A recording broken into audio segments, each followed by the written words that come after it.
Good evening, Real Sports Fan Podcast. We are back for another episode, Season 3, Episode 22. Got a very special guest with me today, Mr. Shelton Hawkins.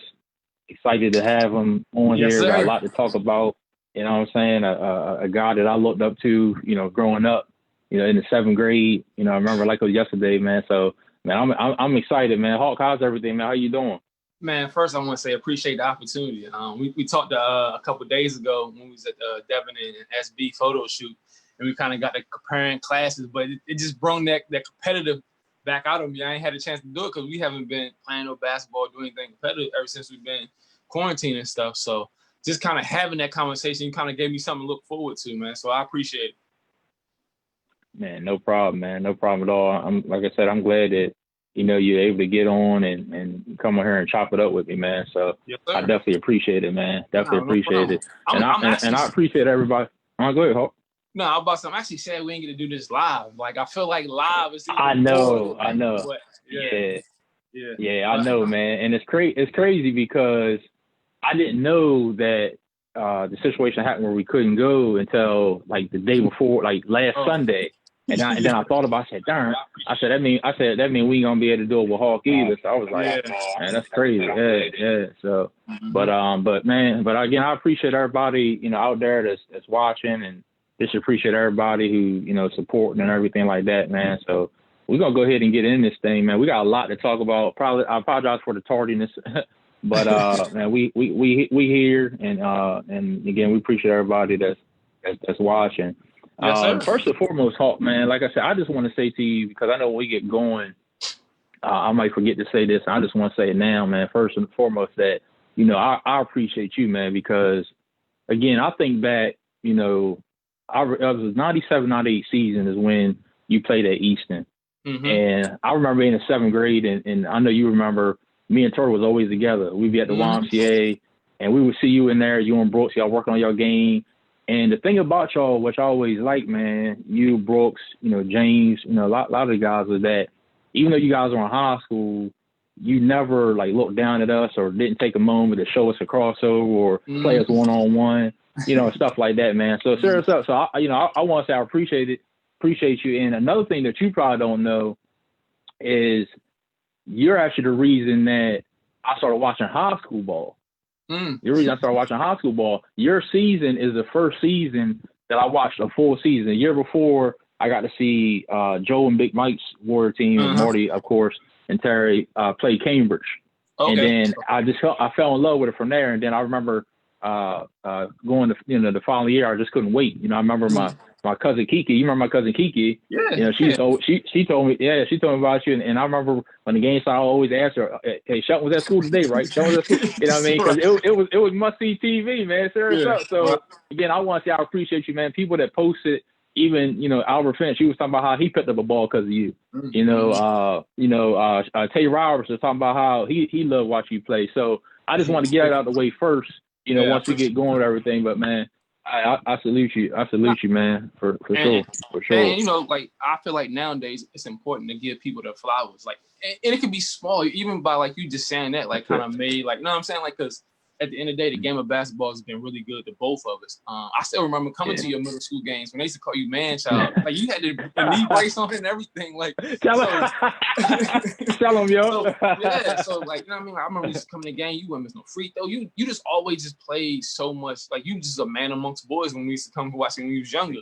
So and then now to see what you're doing with your podcast and your like the way you really get passionate about sports. I don't know. Like for me, I feel like a lot of times we get caught up in trying to be too cool and instead of letting people know, like, man, I remember you when you was a kid. You was like, so to me, the older I get, the more that means to me. So, man, I appreciate you coming on. I couldn't wait. Like, you know what I'm saying? I feel like you threw me in the fire and having me on. Nah, man. 2 greats back to back, man. 2 legends back to back. And we both I'm the lucky one, man. So, both were 23, man. So it couldn't have worked out any better, man. So, again, definitely appreciate it. So yeah, let's definitely, man, get into it. Let's start off just talking about, growing up in South Carolina, growing up, and what drew you to basketball? What drew you to the love of the game? Man, so even before I got to South Carolina, so my mom was in the military. So we moved when I was in 2nd grade. So I went to Easton School for 1st and 2nd grade. So the middle of second grade or end of second grade, we ended up moving to Germany, Florida, Germany. So when I moved over there, like I didn't have no friends. So all the kids were German, or the kids was on the base and whatever. So literally, like my mom used to just drop me off at the gym every single day. So I used to go to the gym.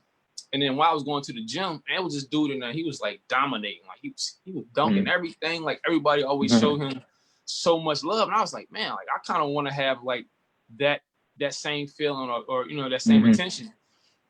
So I would just go to the gym every single day. I don't know if my mom was on here, but she could probably tell the same. So I literally would go to the gym every single day.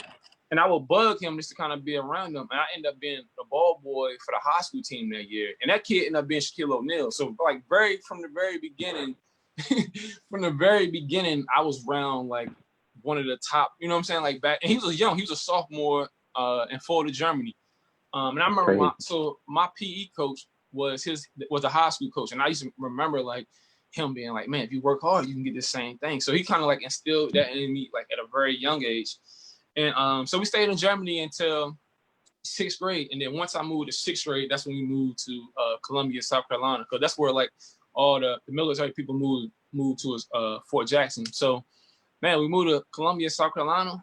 And then, man, I just really started falling in love with the game of basketball. Like people sleep on the amount of basketball South Carolina as a state has.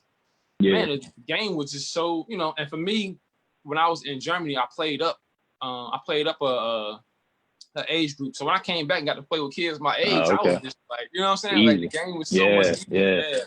Yeah. So, and then, you know, just growing up in Columbia, South Carolina, like literally like my whole circle every single day, that's all we did was play basketball. Like back then we didn't have workout trainers and we didn't have that. You just had like your friends that played or you played against older dudes. And so for us at the time, we would just ride our bikes to the military base and then play all the grown men on the military base. So we was like 6th and 7th grade playing against grown men. Sometimes we got to the middle school, man, we was beating teams by 50 and 60.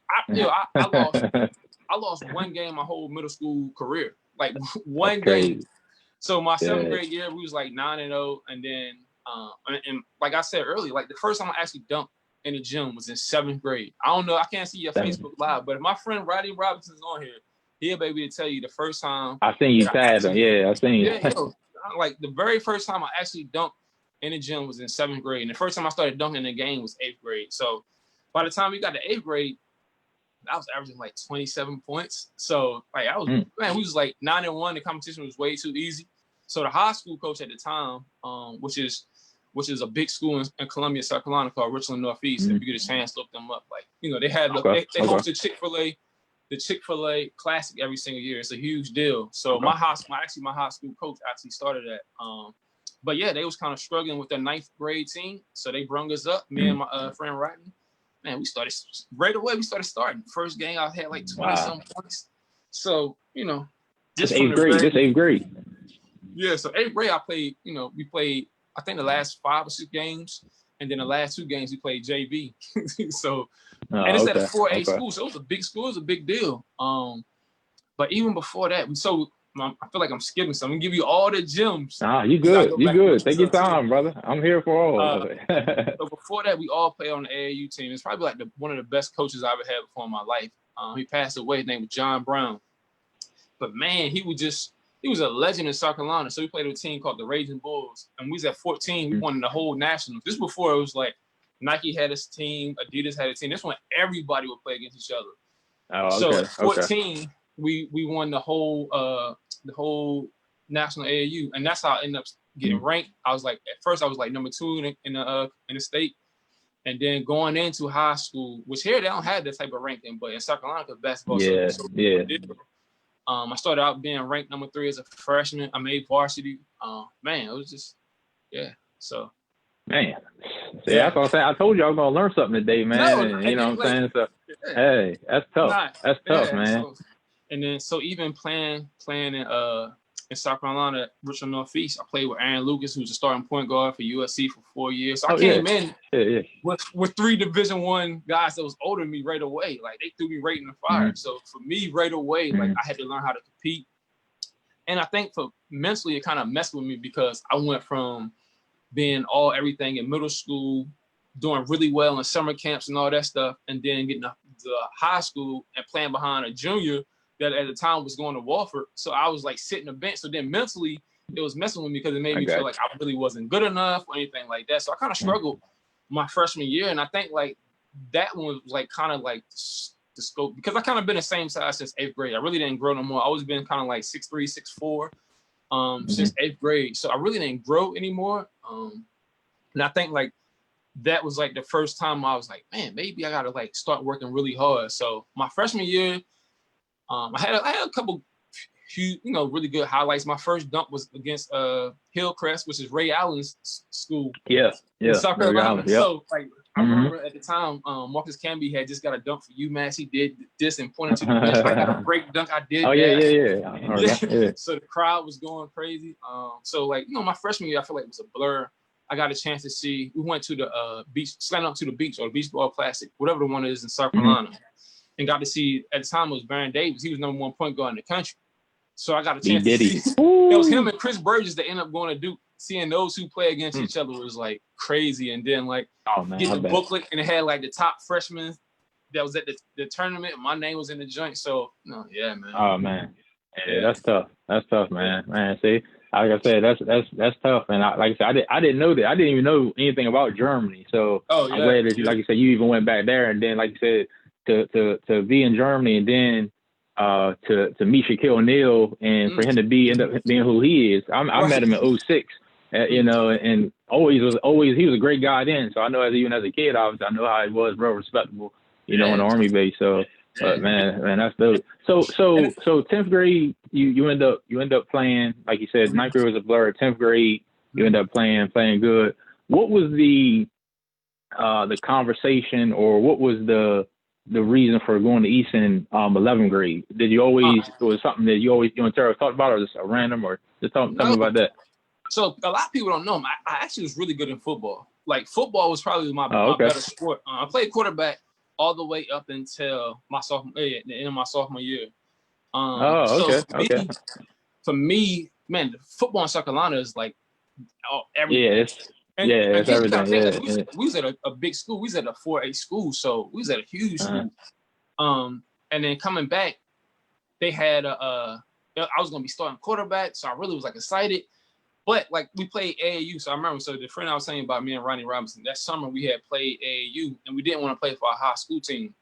When one of our friends' dad had a team, and he just gave us a little bit more freedom. It just felt fun. So we ended up playing for his team. Yeah, and our high school coach was like kind of like tripping at the end of summer. He was like, "Look, you come back, you got to do like way too much stuff." So we was like trying to like necessarily. I think we kind of, I don't want to say we made the wrong decision, but I think like in hindsight, like if I could go back, I probably would just play for him, because like I feel like he started like blackballing. It's like, all right, yo, y'all not gonna do this. We couldn't get our shoes, we couldn't get our jerseys going to summer league. We was like, we just wanted to play AAU. So I played AAU that summer, and I had like 37 against Atlanta Celtics.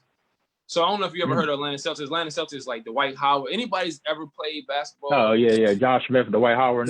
All those is like Atlanta Celtics kids. So I had like a phenomenal game. So I was like killing. And then they wrote me a note like, hey, you kind of killed us. I know you stay in South Carolina, but hey, we would love for you to come up for the summer and play on our AAU team. And then while that's happened, I came home and I played with Marty's Adana Park team. As a matter of fact, I think I might have been a year before. I might have been in 9th grade. Because Pope was going to 9th grade. So we was all going to 9th grade. So that summer I had played AAU with like Marty, Big Mike. I was a young guy on the team. But it was the last time they had like a really good basketball tournament at Dana Park. So I played in that and I was killing. And Frank Brown is really the reason why I came to Easton. That summer he wrote me a letter. He was like, man, like if you come here, I can help you. He ended up being a JV coach on Easton that year. He was like, man, you come here, I really can help you. And that summer, Frank, bro. Yeah, you do? Yeah. So love Frank, man. Yep. He just put in so much work, because at the time he stayed right in front of the basketball courts in Denton. So every morning we would just go out there. He would just tell me how I broke my jump shot. You can't shoot, can't do this, you can't do this. So he like kind of like drove me to become better.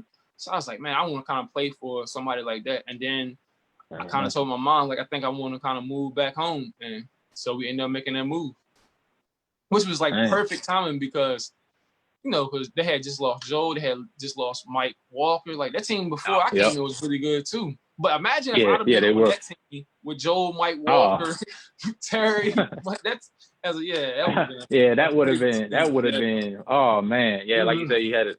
Oh man, that would have been crazy. But man, it's. I'm glad you said though about how everything started, about the camps and about AAU and everything, because when I seen you, I assumed because of how developed your game was, and like I said, you was over the rim. I mean, like crazy, But and we'll get to that. But I thought you was in 12th grade. So I remember telling you that. Now I'm on the junior, like, man, he got another year after this. Like, you know what I'm saying? I was like, man, they in trouble. So you make the move, and I remember, like I said, seeing you guys, well, it's our Iowa or at the Y, running full court. I mean, competitive games. Before we even talk about high school, right? Talk about the runs y'all used to have at the Y. Just the way y'all went at it, how competitive it was. You know what I'm saying? Yeah. Because then, like, we didn't have. Back then, everything was like word of mouth. So we didn't have the internet to brag. Like, you couldn't, like, somebody couldn't post and brag for you. So your game had to be the bragging. Like, as soon as you walked in the gym, you wanted people to know who you was. Like, and true story, like Lance, I'm telling all these true stories. Oh, I know you is. I remember being in the 8th or 9th grade. I want to say maybe the 9th grade. And at the time, I still was living in South Carolina. But it was Jermaine O'Neal, and it was another guy named Bud Johnson. So they played on the same high school team. Jermaine, of course, is from South Carolina. So we walk in the gym, and Lance, I'm like, I done had like some phenomenal games in my life. Like, I'm not even like, I know it. I got something to prove it. Listen, so I'm having like one of those type of games. I'm like, I actually almost dunk on. So Jermaine, like, came off the rim, he jumped. I jumped early, I dunked it. I'm like, oh shit, I dunked on Jermaine. At the time, he was a McDonald's All-American and everything. But when I leave the gym, like when I was leaving the gym, he was like, your name is going to be everything. He was like, anytime you walk into a gym, make sure like you give people like, because that's the first time people going to get a chance to see you. Because back then it wasn't like you can go on YouTube and look at somebody highlights. So somebody had to literally see you kind of play. So when Jermaine, told me that, it just kind of always stuck with me. So when I moved here, like every time I walked in, and plus I was a new guy, I had something to kind of prove. Because, yeah. You know what I'm saying? I was coming from like, they looked at South Carolina like it was super country. They didn't understand like how big basketball was. I was like an outsider. Not really an outsider because I would come home during the summertime, you know what I mean? Every summer and stuff like that. But I wasn't like a part of the circle. So I didn't have no friends. And that's the way I kind of like approached like our pickup game. So whether it was James, I remember I dunked on James so bad, got arrested so at Ottawa. So I remember like, and for us, that was like the bragging part was. That was the bragging part. I was killing you today, or like, and we took that summer really kind of serious, just as far as us just playing, pickup ball. And listen, when I tell you, people don't give Marty Bailey enough credit. I knew at 12 or 13 years old, Marty Bailey was going to be a coach. I knew, like, he literally. I want to say at 12 years old, he was like, yo, you're going to come stay at my house. We're going to go play in a basketball tournament. His parents made his breakfast. They took us to the game. Like, at 14 or 15, wherever he started, had that van, everywhere we wanted to go play basketball, Marty was picking us up, taking us to Denton, taking us to Cambridge, taking us to Phillipsburg to go play basketball. But what really let me know he was going to be a coach, we be playing street ball, and Marty might be like, look, all right, if you go here and then this, you're going to be open. Like at 12, 13, 14 years old, he knew that. And like, to me, I feel like he's probably one of the best coaches the Shore has had. Like, I look at him as like that. Like, a lot of times people don't give him coaches, credit. I agree. Players and coaches, he always knew the game. I just feel like, just people just don't give him credit. So today, if anybody I'm giving credit and flowers is the Marty, just because, man, like, he really, like, cared about, like, people. I remember we used to go to his house. Everybody used to stay over his house. He would have, like, NBA tapes just on stack, like, especially Allen Iverson. He would record games. He would break down games for us. Like, yo, if you do this, he had the pen and pad out, be like, yo, if you make 500 jump shots by the end of summer, I mean, every day for the end of summer, you'll make, like, all stuff that most kids don't think about at that age. They ain't thinking about. Yeah, so. Man, that's dope. That's dope. Yeah, Marty definitely, and he sent me a message the other day, actually, and he knew he's going to be on here today, so I know he's going to check this out. Right. And like you said, one of the most professional guys at a young age. He's another guy that worked me out too, and also was my assistant coach my senior year. So, like you said, that's what it's all about. Just like what you've been here, just giving y'all flowers while you can still smell them, man. Because like I said, we had a lot of greats come through there. So for sure. Listen, I seen Marty really get busy. Like, people seen Marty playing in the bait. I'm talking about, I seen him play against. I always tell people, if Marty could have kind of like knocked that baby weight off. Marty was a high D1 guard. He just wasn't super quick, but he had IQ. He could shoot the ball. Yeah. He wasn't super athletic. He had everything else. I remember we played guys like Juan Dixon, Kevin Braswell. Marty would be killing him. But I just feel like just because he was in a small area, he didn't get those type of looks that he should have gotten. He could just flat out shoot the ball. Still to this day, he's still one of the best shooters I ever kind of played with. And I saw that you asked LT who was the top 5 shooters all time. First of all, y'all wrong for leading off Albert. I don't know how y'all left off Albert. Well, I know why. You see, I noticed it. You heard me say. I said, yeah. I don't know. Listen, I don't know if you ever seen a game when you know what it is. You know what it is. Something I cut y'all. I think I said that he seen. He didn't see Albert because I didn't get see. We didn't see. Yeah, we said seen. That's what it was. Yeah. I take it back. Have you ever seen the video? I know somebody has the video on VHS when Easton played Colonel and the man died in the stands. Marty and Albert hit I heard about that back to back. Have you ever heard that story? I heard the story. Tell the story though, because I want everybody to hear. I heard the story, but if someone got the tape, let us get it. We converted the DVD where we need to do. Listen, I'm pretty sure Marty Bailey has that tape. So they literally Marty came down, hit a 3. Albert came down, hit a 3. From like a little bit further. Then Marty came down, hit another 3. Albert came down, hit a 3 like in front of Easton bench. He was like, y'all ain't gonna guard him, hit another 3. Marty came down, they swing it to him, he opened the corner, he hit another 3. That's 5 threes in a row. And then Albert catches like almost like the half-court line, shoot it. It's so hot in the gym, everybody's going crazy. They end up having to stop the game because the man had a heart attack in the middle of the game. Because it was like I heard about that. Just imagine like back to back threes. It was like crazy. So Marty used to always the atmosphere was crazy. Oh man, I got a chance to play with Albert when I was really young too. I want to say I might have been like 14 years old the first time I played with him, and I was kind of like, dang, I'm not. So we had just, I don't know who was on here. I can't see your Facebook on Mad because I know Cubs on here. Yeah, it's a lot of cats on here. SB on here, Therese on here. They all said how crazy that game was and everything. Mike Blake, LT, Juan Ricketts, everybody. Yeah. The game before is an AAU game. The game before though, we was younger and we was playing up and we was playing Rip Hamilton. From the Philly team. We was playing at Dadden Park and Rick Hamilton was supposed to play the game. So he in warm up, he doing like, yo, what is he? I'm talking about he dunking like this and warm up. Like he got the long head. Yeah. So it's Rip Hamilton. But something happened. He ended up not playing. So we ended up beating that team. And then we ended up playing Albert and them in a championship. So that was the thing I was going right into high school. That's what it was. Or maybe it was going into my sophomore year. Anyway, and then I was like halfway kind of killing. And Albert might have been like the one who was telling Frank, yo, y'all should get him back here. So, man, for me, Albert always kind of been like a special player. I remember like playing with him in Denton and just going back and forth.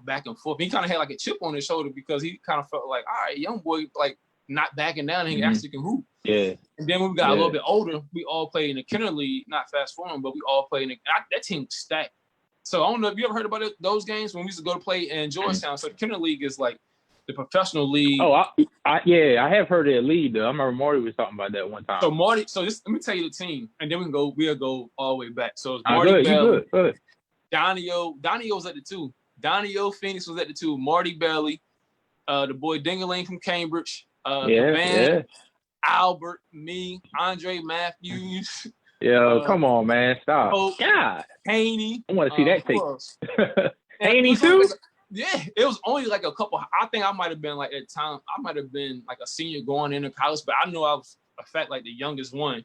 And Walter Phillips was the coach, and he was like, "You gonna start?" I was like, "Nah, like you gotta let these dudes start." Like, and I remember, man, I seen Steve Francis. This is at the time when Steve Francis was going to Maryland. Him and Albert was going at it. That's man. Listen, I'm telling you. Oh man, see, that's what I said. That's what I needed. Oh man, God, that's crazy. You remember the kid? He went to North Carolina. His name was Joe Forte. Joe Forte? Yeah. Mm-hmm. Yeah. Yep. I caught him on a wing. I hit him with a pop. You know my crossover always been the same. Oh, I remember the crossover was always, I remember that. You hold like that? I know you're going to hold it. He was way over that joint outside of Albert. Was like, hey, Albert don't talk. Albert was like, I know. Dang, you got him with that one. So for me, like, because Albert don't never really say anything, but I hear him. Yeah, that's big. Cross. Yeah, so I'm sorry. Yeah, that's big, man. Nah, you good. That's what I like to hear. That's crazy. Because I never got to see. Only time I got to see Albert. I didn't get to see Harvard in high school. I only got to see him at UConn. So I like to hear stories of, and I always share. I heard about that back and forth, though, with him and Marty, though. That was crazy. But, man. That summer was the summer they actually won the national championship. I was in great shape. Like, people seeing the clip where he made 81 threes in a row. He was doing that. He was doing that back then before people recorded or before it was like anything. Like, I seen him just really just get busy. I was like, yo, if he can't make it to the NBA, man, he was great, man. It's hard. I caught a lot of flack a couple years ago when I said, man, LT, and I think it's why me and LT kind of bump heads everything, because I was like, yo, it's hard to average 20 points in the NBA. Look at Albert Mourning, had a great career at UConn, and he couldn't even get to the NBA. A lot of times people take like what I be saying is hate. And I'm like, listen, that level is a whole different level. Like, it's a whole nother level. You know what I'm saying? Like, you look at somebody, he won a national championship. He was everything overseas. Oh, look at like Juan Dixon, who's somebody who kind of like struggled in the NBA. You know what I'm saying? Yeah. It's a whole nother level, and I know that's one thing that I've always said. Remember LT was saying last week how tough their workout was, and he realized after their workout how the shape you got to be in and to still be able to hit shots and stuff like that. So it's different. It's different. It's definitely different. Before we even get to the 97-98 season and how special that team was, I know you was on another good AAU team. I know you played for the Eastern Shore Hoop Stars. That's AAU. I got that picture too. I don't know if I sent you that one. I know you played for them. Yeah, I'm gonna send you that one. I got that one too. But you also, I know you were telling me you played for, like I said, Brown Polk that went from Delaware, went to Texas Tech, right? Ended up going to Temple. Andre Collins, Dre Matthews. Yeah, tell me about that team and when y'all play together. Just tell me about that a little bit. Oh man, so that was probably after our freshman year. After our freshman year, we was really probably one of Nike's like main 15 and under or 14 and under. I forgot. I think it probably was 15 and under, like main Nike traveling team. That's back then when like Nike was like really like the circuit was different, so everybody played everybody. Yeah. But Nike and Adidas only two kind of had like the bigger teams, and we was on the Nike team. And I tell people all the time, like again, Dwayne Coverdale's another one of those type of coaches that don't get enough credit. His program, like the sharpshooters, man, everybody on the shore that kind of had like a really good opportunity kind of played for Cub. And that team had 9 or 10 guys play college basketball. 7 of them played high D1. I won't wait. My mom calling me on FaceTime. I gotta decline this. It's all good. Yeah. So what else? Cub. So again, talking about the team. Yeah. So and James Thomas played at a young age with us on that team. I'm trying to see who else we had like some. You know what's crazy? You know what's crazy before you go on? Because I remember Brooks played too. Yep. And I was telling Bonk when he was on a couple weeks ago, that's the one biggest mistake. If I had to go back, I would change, because the reason I know Frank, because Frank wanted me to play, and I was too loyal to a fault. You know, right. I was playing with the Hoop Star, so instead of playing with both, I'll stick here. But knowing what I know now, obviously. Yep. But yeah, go ahead. Yeah, go ahead. I mean, who else was on there though? And even talk about Blake. Like Blake didn't play on that team. Blake came like I want to say like a little bit later. Yeah, he didn't come until a little bit later. Junior year going into his senior year. Yep. But that core group. So the core group was like you said, Andre Collins, who played at Maryland, Janava Weatherspoon, who I don't know if I know anybody that I ever played against higher than Janava Weatherspoon. He was on that Final Four team that went to Oklahoma State. I played him in junior college. Oh yeah. Okay. Where's he from? Where's he from originally? He from he went to Cesar Rodney. He from Dover.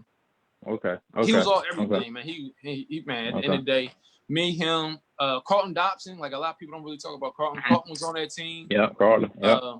Carlos Hawk. Like man, literally that team was stacked.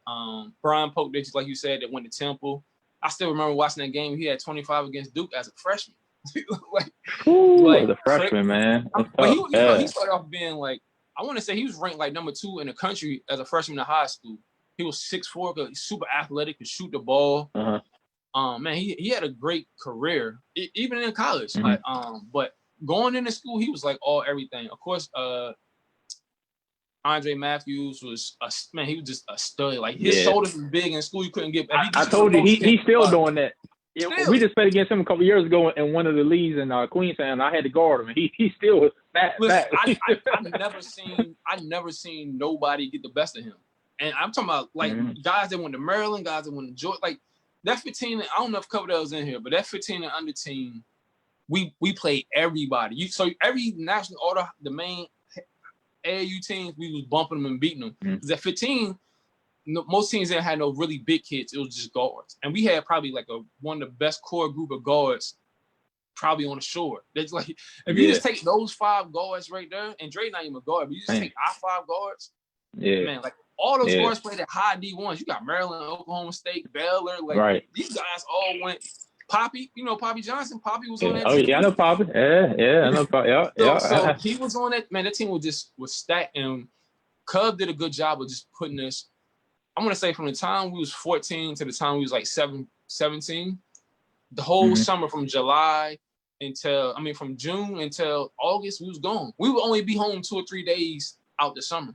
Like we had to learn how to wash clothes and all that stuff on the road. Yeah, I bet. Cub made sure we was at every the Peach Jam, like the Peach Jam was a big deal now. Like, but we was playing the Peach Jam at like 15 years old, playing up. So I was playing up. At that time, I was playing with Albert and them and Gank and all those older guys. I was just happy to get on the court. I was like, man. Gank, man. Gank was different too, man. Oh, man. Gank was different too, man. I remember we played at Providence for AAU tournament. I don't know if you ever heard the story when he broke the rim and the glass was in his head. Man, he caught a tip. No. It snatched it, and when he snatched it, from him snatching it, it popped the glass, and the glass got in his head. And man, he was a different monster too, man. He could shoot the ball. He was different, man. Super pigeon toe, man, could jump out the gym. He was a big body, man. Jump.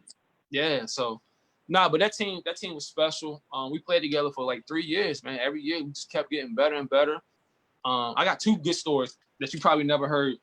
And I'll tell you Bunky's story just because Bunky was one of your guests. Like Bunky's whole life could have changed 5 minutes. 5 minutes could have changed his whole life. And I was mad when I was watching it because he didn't get a chance to really talk about it. So we all know Bunky can flat out shoot the ball. Like he can flat out shoot the ball. So at the time, Bunky was having like a great summer. I don't know where we was playing at. I want to say we was playing like maybe in Florida or somewhere like that. But at the time, he was having like a great summer shooting the ball. So at the time, Seton Hall comes in the gym. And if Coverdale's in here or Bunky's in here, they'll tell you the same story. Seton Hall comes to watch Bunky play. He's missing everything. He's just missing the side of the barn. He's just not shooting the ball well. Seton Hall coach is looking at Cub like, man, I thought this was the shooter we need. At the time, Seton Hall had like the #1 recruitment class. They just needed a shooter. This one they had the I forgot his name. He ended up dying in the NBA. What's his name? You talking about it'll come to me. I know. Yeah.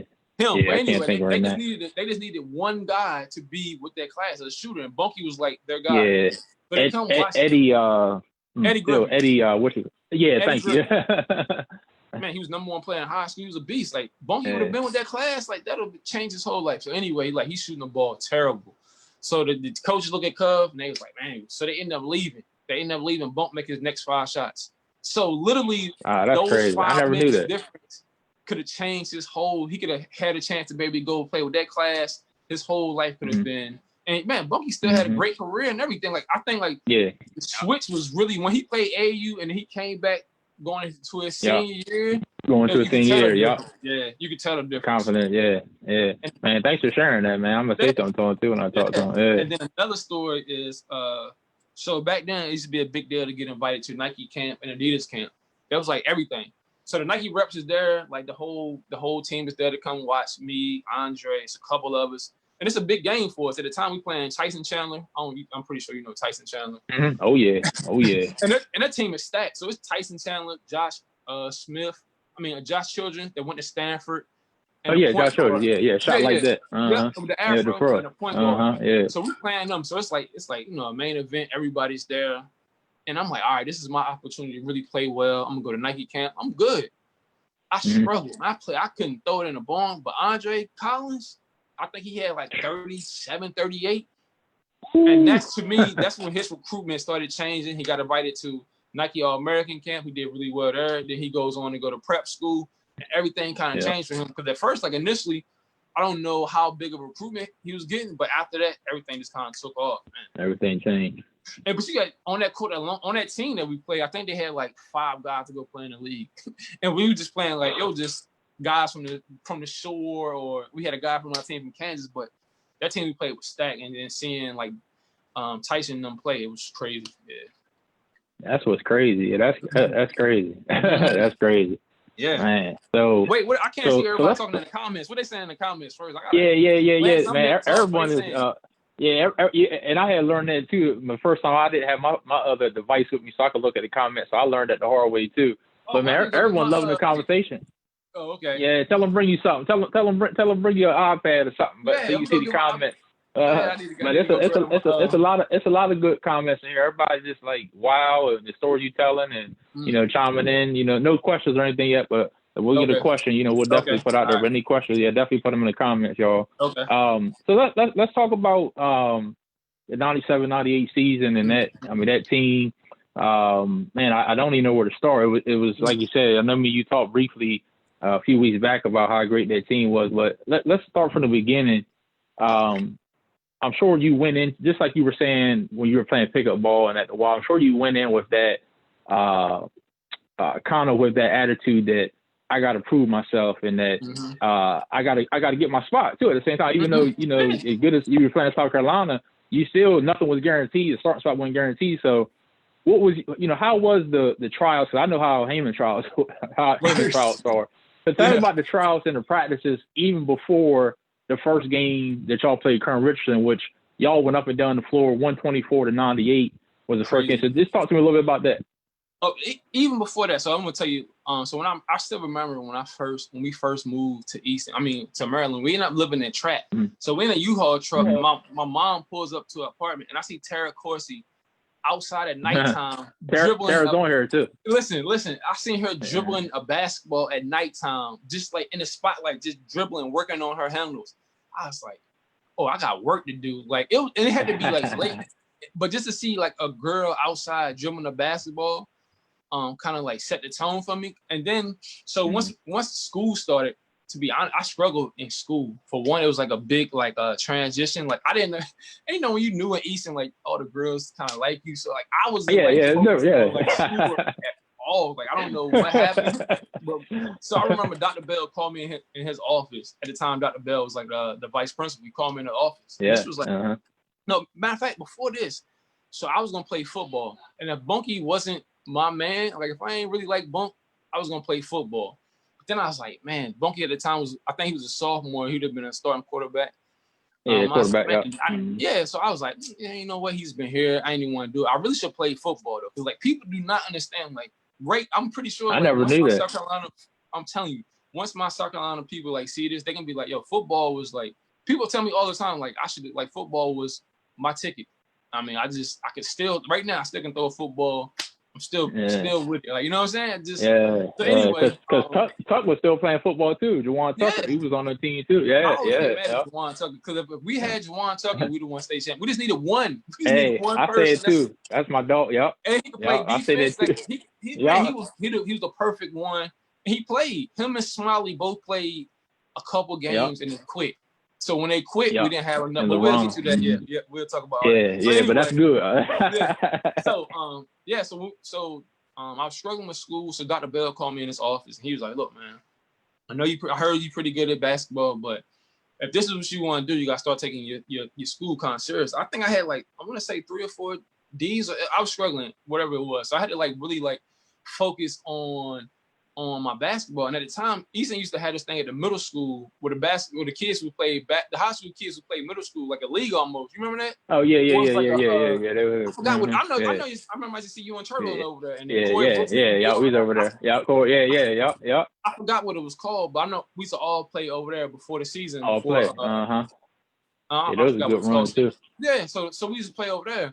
So Heyman, they had got to me and my mom, that Heyman was gonna make me play the post, like the 4 to 5, or I think like center, because at the time nobody knew how good Nasty was or anything like that, right? Yeah. So we was like, wait a minute, we did not come all the way down here to play I never played the post a day in my life. So when he started saying that, I was like, yo, I'm about to leave, because people don't know. Like I went to Denton school in 2nd grade, and then I went to Denton school in 5th grade. And that's how me and Devin Becker so close. Really? I never knew that. Yeah, matter of fact, I almost lived with Devin. So once they started saying, Heyman said I was going to play the 5, I told my mom, I was like, yo, I'm not, transfer. I go to Denton School, and I'll be all right. I just play over there because I knew all those guys anyway. Claudel, Devin, all those guys. So then Heyman has a meeting at my house, and I'm living in Trap. So he like pulls up, he like out front, like at the time, I don't know if he necessarily had ever seen me play or talk to me because I don't think at the time coaches could be in the gym. I think he was it could be in the gym. It's way different than now, but he might just be watching from the bleachers and stuff when we play pickup. But he came to my house and he was talking to me. He was like, "Look, you don't have to worry about what position you're gonna play. We're gonna put you in the best position that's you feel like it's best for you going forward. Give us a chance and everything like that. My guys, I let my guys run. So he like resells me on staying at Easton. Yeah. So I end up staying. We have workouts. I'm like, when we gonna touch a basketball? Why are we doing all this? Yo, where's the basketball? Run. Suicides, all that. All these, like I remember, I think we would start off with like 25 laps around it, something crazy. 25 laps, man. Yo, great year, man. I was like, I'm about to quit. This is I'm totally different than this type of. This is not. Where's the dunking net throwing alley? You just like, where is this part of basketball? So we get to work tryouts. I'm like, this tryouts is kind of hard. But then I'm looking at the team like everything was so competitive because we had like I feel like we had like a lot of guys that was like trying to prove themselves. Like Boat felt like he should have been starting at the point, so he was going at Marty every day. Yeah. Brooks felt like it was his time to let people know that he was ready. So he was going at everybody every day. And Terry was like So Terry is my first cousin. Our parents were brother and sister. So I feel like he's not talked about enough. Underrated. And he would not cut me no slack. So he would guard me every single day in practice because I felt like he didn't want nobody to kind of being like, yo, your cousin not as good as everybody say. So he took to the challenge, and people don't give Terry enough credit for being he was your best defensive player. Yeah, my bad. I put this on. Yeah, my bad. I used to struggle when he would guard me in practice. I'd be like, yo, why is he always going so hard at me? Like, at the end of the day, that's my cousin. Like, he did not play none of them family games at all. So that's why I think like everything was so competitive that first couple weeks. And tryouts and everything. And people don't talk about like though at the beginning, not even at the beginning of the season, like the scrimmages we had. We scrimmaged like St. Mary, we blew them out. Like every scrimmage we played Southern. Everybody we was kind of scrimmaging, we was like blowing everybody out. So then I felt like Heyman was like, oh, we kind of got something kind of special with that team. Yeah, that's what's up. Yeah.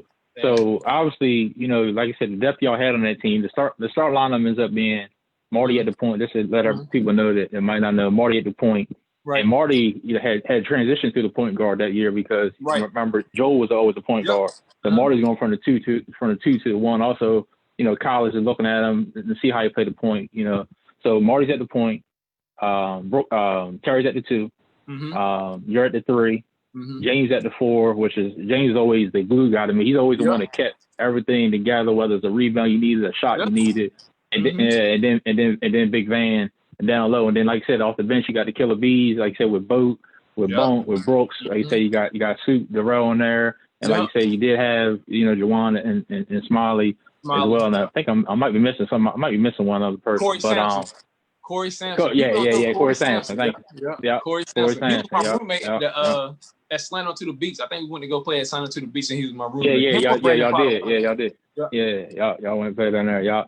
So just tell me about, start with the first game. First game again, it was a track meet. They said it was almost like watching a college game. It was 124 to 98. Colonel started with y'all a little bit in the first half. Offensively, y'all were doing good. Just y'all turned up the defense more in the second half. But you led Easton with 21 points in your debut. So do you remember that, or just tell me about that? I do, because we had kind of seen them a little bit during the summer. I forgot they had like two guards. They go in Maine, so people don't give Maine credit. Yeah, he led the base out of scoring that year. 26. Listen, Maine game wasn't special at all. He didn't have no jump shot, but if he get the ball at the elbow and under, he gonna shot fake you and get in the paint, and he can just score. So he played. He was on our AAU team, so we had seen him that summer. So for me, I kind of knew those guys, but like I felt like everybody, that the game was sold out, like it was packed. I felt like the pressure was on me to kind of like get that one big dunk. So I like the whole. They was coming to see you. That's right. Yeah. And I had like a fast break opportunity. I was like, oh, I'm about to try to cross over, and then he ended up stealing the ball. So that whole game, I was just chasing that one highlight. And for me, I was looking up at the score. I was like, oh, I see why we was running so much in practice. Because like to be honest, that's why teams couldn't keep up with us. And that's why like the very first game we scored 120 was, I don't know, last time I've been to an Easton High School game, they scored 120 points in a game. Do you? Not that many. Nah. And y'all scored over 100 plus like 7 or 8 times that year. So it was a regular thing. The first 5 games, so anyway, before I get to that, the first 5 games, I think we had 3 out of 5 games was over 100, or 4 out of 5 games over 100. Yeah. But that first night was like, Heyman had a system. I don't know whatever system it was. As soon as the ball got the net, we was running. And Marty did a great job. People don't give Marty, for one, like you said, he was like going from a 2-guard his whole life to playing point. Yo, he was, as soon as the ball was hitting his hand, he already was throwing the ball to me or Terry or whoever else, and we was just going to score. 1 or 2 dribbles. Right off that sideline. On the sideline. Yeah. On the sideline. The same sideline. Everything was on the right side, but it's so hard to stop. And Marty did a great job of just pushing us. And that game just kind of showed like what we was gonna be. So we did a lot of pressing. We just kind of a high paced team, and score 120 points or 124 points the first game of the season. Yeah. It's crazy. Yeah. So talk to me a little bit. Good. I remember we get in the locker room and Hayden was like, yeah, that's all right, but we got better. Yeah. this is nothing. I seen guys tired. We gotta work. I'm like, yo, we scored 100. He was like, he wasn't satisfied. And I think like initially that's what kind of like made us be so good early on. Those first couple games, man, we were just because he was pushing us so hard, he didn't let us kind of like celebrate in the moment and stuff like that. Exactly. I used to hear stories like you couldn't talk on a bus to and from the games if you lost. So Heyman wasn't letting us like play around and none of that type of stuff. That first game was a classic. I think I might have been in newspaper clippings, or the clippings was like I had to listen. I got the clippings, so yeah. Yeah, but, I got the clippings. Yeah. Who else scored in that game? Who else had a good game? You led with 21. Marty had 20, and Van had 19. Because Van was so much taller than the Colonel. The Colonel was short. Yeah, he always turned down the Van. He was dunking, like, and the people really didn't know everything. Who Van was. He kind of came out of nowhere. Going into that season, he had lost that weight. He lost like 25 pounds. So that's why they used to call him Big Nasty. But he had lost a little bit of that weight, and he was like 6'5", 6'6", could jump. You know what I mean? Block shots, and then for him to run and keep up with us. So they couldn't stop him. Yeah, that's right. So you think about it, you had 3 scores right there with 60 points off of 3 people. Yep. Me, Marty, and 3 people just like that. So yeah.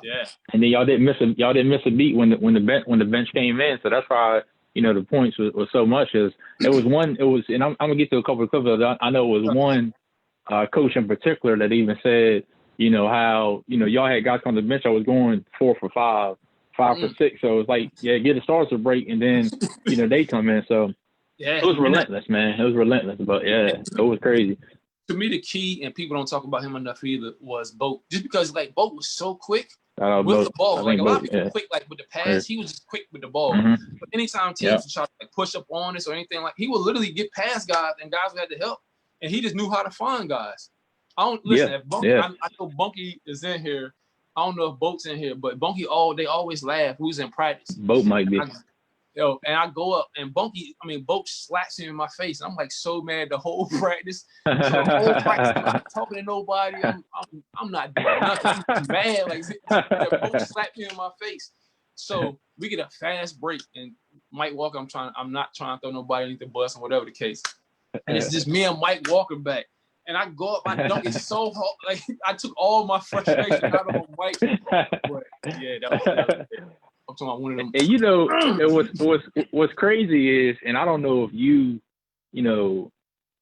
kept account, because I know you was probably more worried about other things in high school, but from a fan's point of view, someone who I didn't miss not one Easton home game that year. I promise you not. That's crazy. I didn't miss. I couldn't get to the away games, but I went to every Easton home game. And if I couldn't go, shout out to my boy Weasel, Gregory Webb. He would go, and he would let me know. Right. Yeah, Weasel. He didn't miss those games. And he would let me know how it went. So I say all that to say that every game you had to dunk. Every game, at least one. Some games was more than that. But and it wasn't a dunk where you need a fast break every time to go. No, it was sometimes you come through the lane, crossover, come through the lane, bang. You know what I'm saying? It was different. That's what I'm saying. It was different from people that ain't see it. It was different. I know class night Therese on here. That's what he was saying too. It was different, man. You know. So listen, no, go ahead. No, Bus to tell you this. So, and this is like way ahead of the story. I don't even know if you remember this. So I remember a couple years ago they had like this, and I got the list. I'm gonna send you the list. Like a couple years ago, they put out a list of top 10 Eastern players of all time. It had to be like 2000, no, really? 2006, 2005. And they did this list, and like, of course, everybody was like Wayne was number one. Somehow I got to be in the top 10 off of just one season. But anyway, so they had this charity basketball game. It was sold out. You remember it? It was like during the summertime. It was super hot in the gym, and it was sold out. But Therese. Oh yeah. Oh, it was hot as I don't know what. Now, y'all played the 90 team or the 91 team, something like that. Yep. Yeah. Because then we played too. Yeah. Yeah. So Therese was our coach though. So Therese was the coach. Oh yeah. And the whole game, he was like, at the time, I had to be like maybe, I don't know, in my 20s. I was probably like 23, 24, something like that. The whole game, he was like, yo, when you going dunk? I'm like, dunk? Like, you don't see I gained all this weight? Like, like them dunking days is a long time ago. But for the record, that game I had 30. So my last time ever playing Easton High School, I had 38. I had 38 that game. I was killing that game. Yeah, I don't think I missed like maybe. Yo, listen, do you remember, was you at the game? I got that tape too. Yo, do you remember when I crossed a dude over at the free throw line? I remember. Yeah. I remember. Listen, Lance, I crossed him over so bad his toenail came off. People still, to this day, they still. Yeah, because he was out there fixing his shoe. His back, his shoe came out the game. Right? Yeah. People always be like, how you shake a whole person? So I was like, and then that one move got me everywhere my whole life. The same one crossover. Couldn't stop with it, yeah. That's it. Yeah. Wes was my coach, and that game was special too, just because that was the first time we all kind of played together, and you seen like it just was like instant. Like we did the same thing we did when we was playing in school. But I know I got way ahead of the story, but yeah. Oh, you good. And Bus on her, he said true story. He said he got the DVD too, so you ever need it, holla at it. I need that joint. That's what's up. So look, it's a couple moments that year that I wanna talk to you about, because that was a great year, long year. Y'all had ups and downs. So there's a couple of things I want to talk to you about. So one, the Easton Cambridge rivalry is where we're going to start, and I know that I want to hear from you, since it's your first time planning it, what the rivalry was like to you. And I know obviously the second game was closer than the first game. Second game, they were with y'all till about a minute and 50 left in the game, and then they had a stretch where they kept shooting long threes. Yep. And ended up Camp said they were shooting too many long jumpers and kind of rushed. You know your stuff, boy. Listen, I high five, man. You know your stats, man. It's impressive for real. Yeah, so Marty had a big game, and you had a big game. I think he had 29, you had 33. In that second game, in the first game, y'all also killed. But talk to me about just that rivalry. I know that was a tough game. Y'all also had tough games against Pocomoke. Y'all went to overtime early on. That was early in the year. Snow Hill, y'all beat them by like 7. But talk to me about the Easton Cambridge rivalry. So for me, this is a weird story. So I was kind of new to, like, when they used to be like, man, you gotta get here early. Because at the time, those days, like, the games was at 7:30. So we was playing like the late games, like, so then everybody could go home. You could take a nap. You ain't had to be at school. Take a nap. Some of the TV games. So like, it was like, all right. Yeah. You walk in. Yeah. And then I think that Easton team that year, we was the first team to kind of like, in warm-ups, we didn't run out. Like, we just walked. Like, it was like a big deal. We would just walk. We had like the black warm-ups. We was like the first one with the black. Is that when y'all did the move in the middle? I forgot about that. Yeah. So we didn't run out. Like, every other high school team would run out. We would just walk out. We would just carry everybody. Like, nah, like, we know who he is. We would just walk out. So I remember getting to the game, and true story, I forgot his name. Not Corey Mills, somebody. So he tried to fight me before the game. So I'm like shook. Like, I'm sitting in the bleachers like, yo, what? He like older than us. I'm like, yo, something happened in school with his cousin or something. And he thought the dude was me. So he was like, talking, like he was talking to me before the game. I'm like, nah, that's not me. So then him and my cousin Terry kind of almost get back and forth, and they get into it. I don't know if it's Corey Mills or somebody. I I know it was one of them from down bottom. Anyway, so they kind of get into it, and I'm like thinking about like that the whole game, and it was so packed. I had to sit in like the middle of the steps because the bleachers was full. Yeah. So the steps, like full. I was sitting in the middle of this. Yeah, I was sitting in the middle of the steps. I'm like, yo, this dude want to try to fight me. So the whole game, I'm like thinking about like that, and then I look up and I'm seeing like everybody's there. Like, of course, you had like all the old school heavy hitters sitting front row on that side of the court, like Donnie. Yeah, that's how it is. Yeah. Mike Sanford. So they all was sitting there, and it was like sold out, was crazy packed. So we go in the locker room. I'm like nervous a little bit just because like not necessarily just my first time playing a big game, but like I'm nervous a little bit. And then plus that summer, Bishop, man, people don't know like Bishop like was one of my best friends. I used to stay at his house. I don't know if he's in here. I used to stay at his house. Me and him. Hey, can I ask you something about Bishop real quick while you telling that story? Yeah. Now, is this true or not true? Because before the first game, I don't remember. You told the reporter that Bishop called, left your message on the answer machine, and said that y'all couldn't have their press. Is that true? That's a game. Is that game? Was that true? He said he wasn't true. Yeah. No, it wasn't true. The reporter misquoted what I was trying to say. I think at the time when Bishop had called me, I think that's like right after my dad had got killed. So he was calling me to talk about like my dad's situation. And I think the reporter like misquoted on what Bishop was saying. Oh, okay.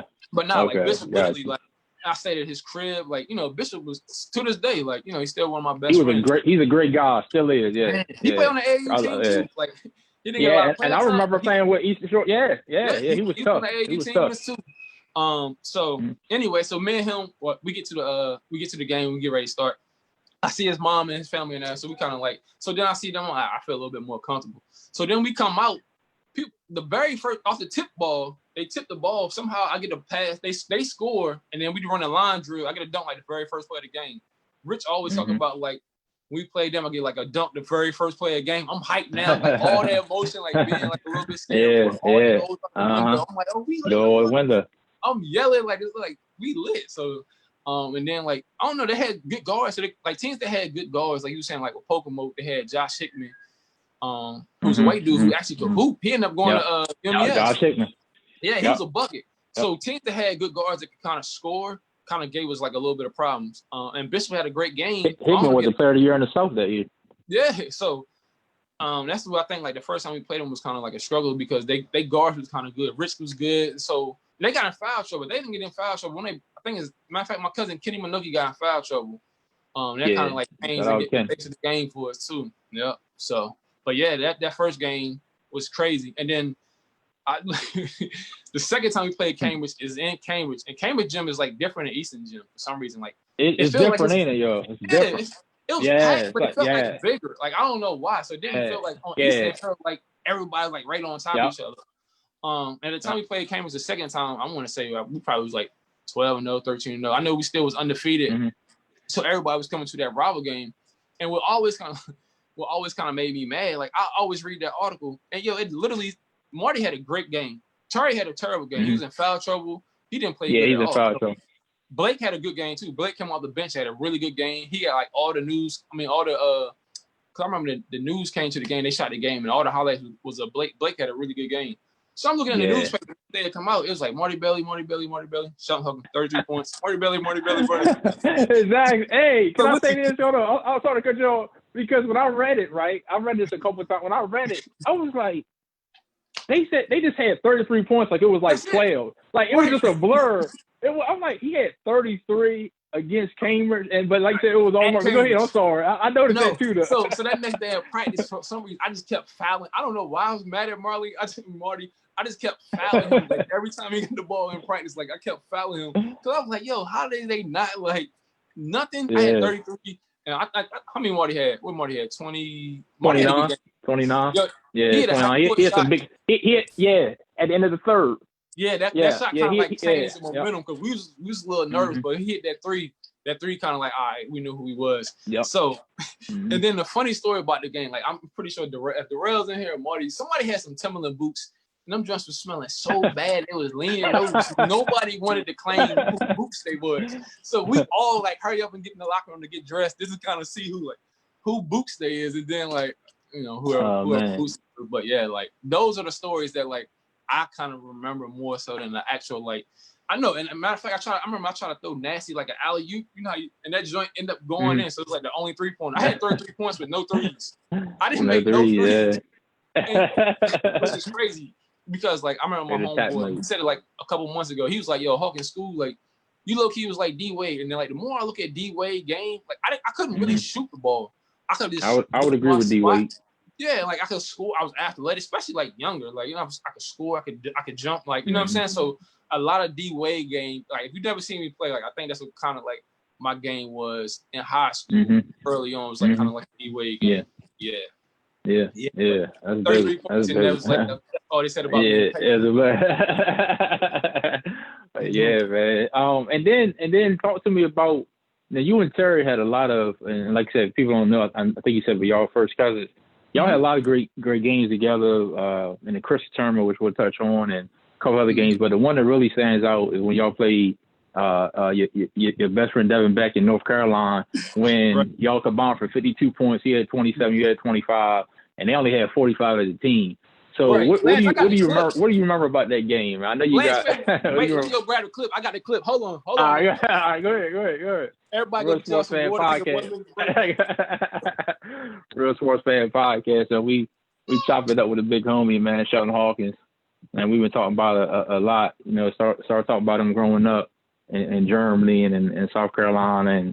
And now we're talking about the Easton Warrior days at 97, 98 team. Again, any questions or anything you might have for Hawk, please put in here. Again, we appreciate you being live on Facebook. Make sure you subscribe on YouTube as well. Everybody might not catch it on Facebook, so I might want to check it out. And if you do that, just go subscribe. Help me get my numbers up over there. But we appreciate everybody being on here another Monday night. I see SB in the comments. SB in the comments laughing.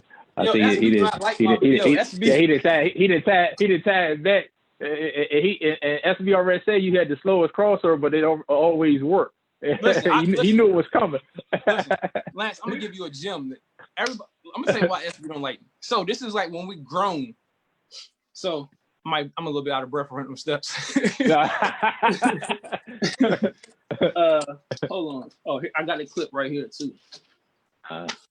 Yeah, what it says. There it is. Yeah, and it's after a jump too. Yeah, look at the score. 110 to 45. But 45, anyway, I'm gonna tell you why SB don't like me. I don't want to say he don't like me, but so this one like hanging out in Easton used to be like a thing. This one like we're a little bit grown. We probably Easton used to jump, man. Yeah. This one everybody used to be hanging out in the summertime like crazy late. So one night it's like 2:00 in the morning. And we all like, this one everybody used to kind of stand like in front of U5, like everybody just kind of hang out. Oh yeah. So it's the hangout days. So anyway, they get it talking crazy. It's SB. Like everybody like hyping SB up. It's him and Mike from Colonel, right? So they like Mike hyping Brummel. it up. Yeah, Mike Brummel. So they like hyping this game, or they saying they two this. So then it's me and Bunky. So me and Bunky like, what's up? We can go play 2-on-2. So again, keep in mind it's 2:00 in the morning. So then we all go down Parkway. It's dark as I don't know what. So everybody like out that night pull up all their cars. So it's like 20 people with cars on the court with the lights on, so we get lights, right? So this is like above the rim, like New York type stuff. So we playing 2-on-2. We go at it. That one move again. I shake Mike Brummel, he falls. Everybody go crazy. I end up dunking. We end up destroying them. I don't know what the score was. SB gonna probably make it be something crazy. But we end up winning that night, and ever since then, SB do not be trying to give me credit for my game. But we literally had like the whole neighborhood out there for like a street ball game. Like, you know what I'm saying? Like at 2:00 in the morning. It might have been a little bit later than that, but I remember like that's when it used to be like a big deal. See me see the live? Oh. Now I can see some comments just in case. Oh, you got the comment? Yeah. It's in there. It's in there. Check it out. Yeah. But that game was to me like one of those hood moments that we'll never forget. And again, everybody just pulled up their cars and stuff. But anyway, I'm sorry. Nah, you good. You good.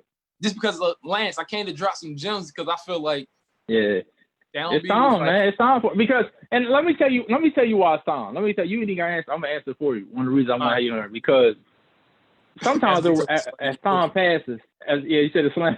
Sometimes as time passes, though, we do forget about what came before us. You know what I'm saying? Mm-hmm. And a lot of people, like you said, you was in 1 year and then you was gone, so a lot of people didn't get to see you, or a lot of people might have forgot. And then plus now, to your credit, now when people see you, they see your art, they see all the dope projects you're doing, man. Which again, I commend you. Tip my hat to you. You do great things for the community.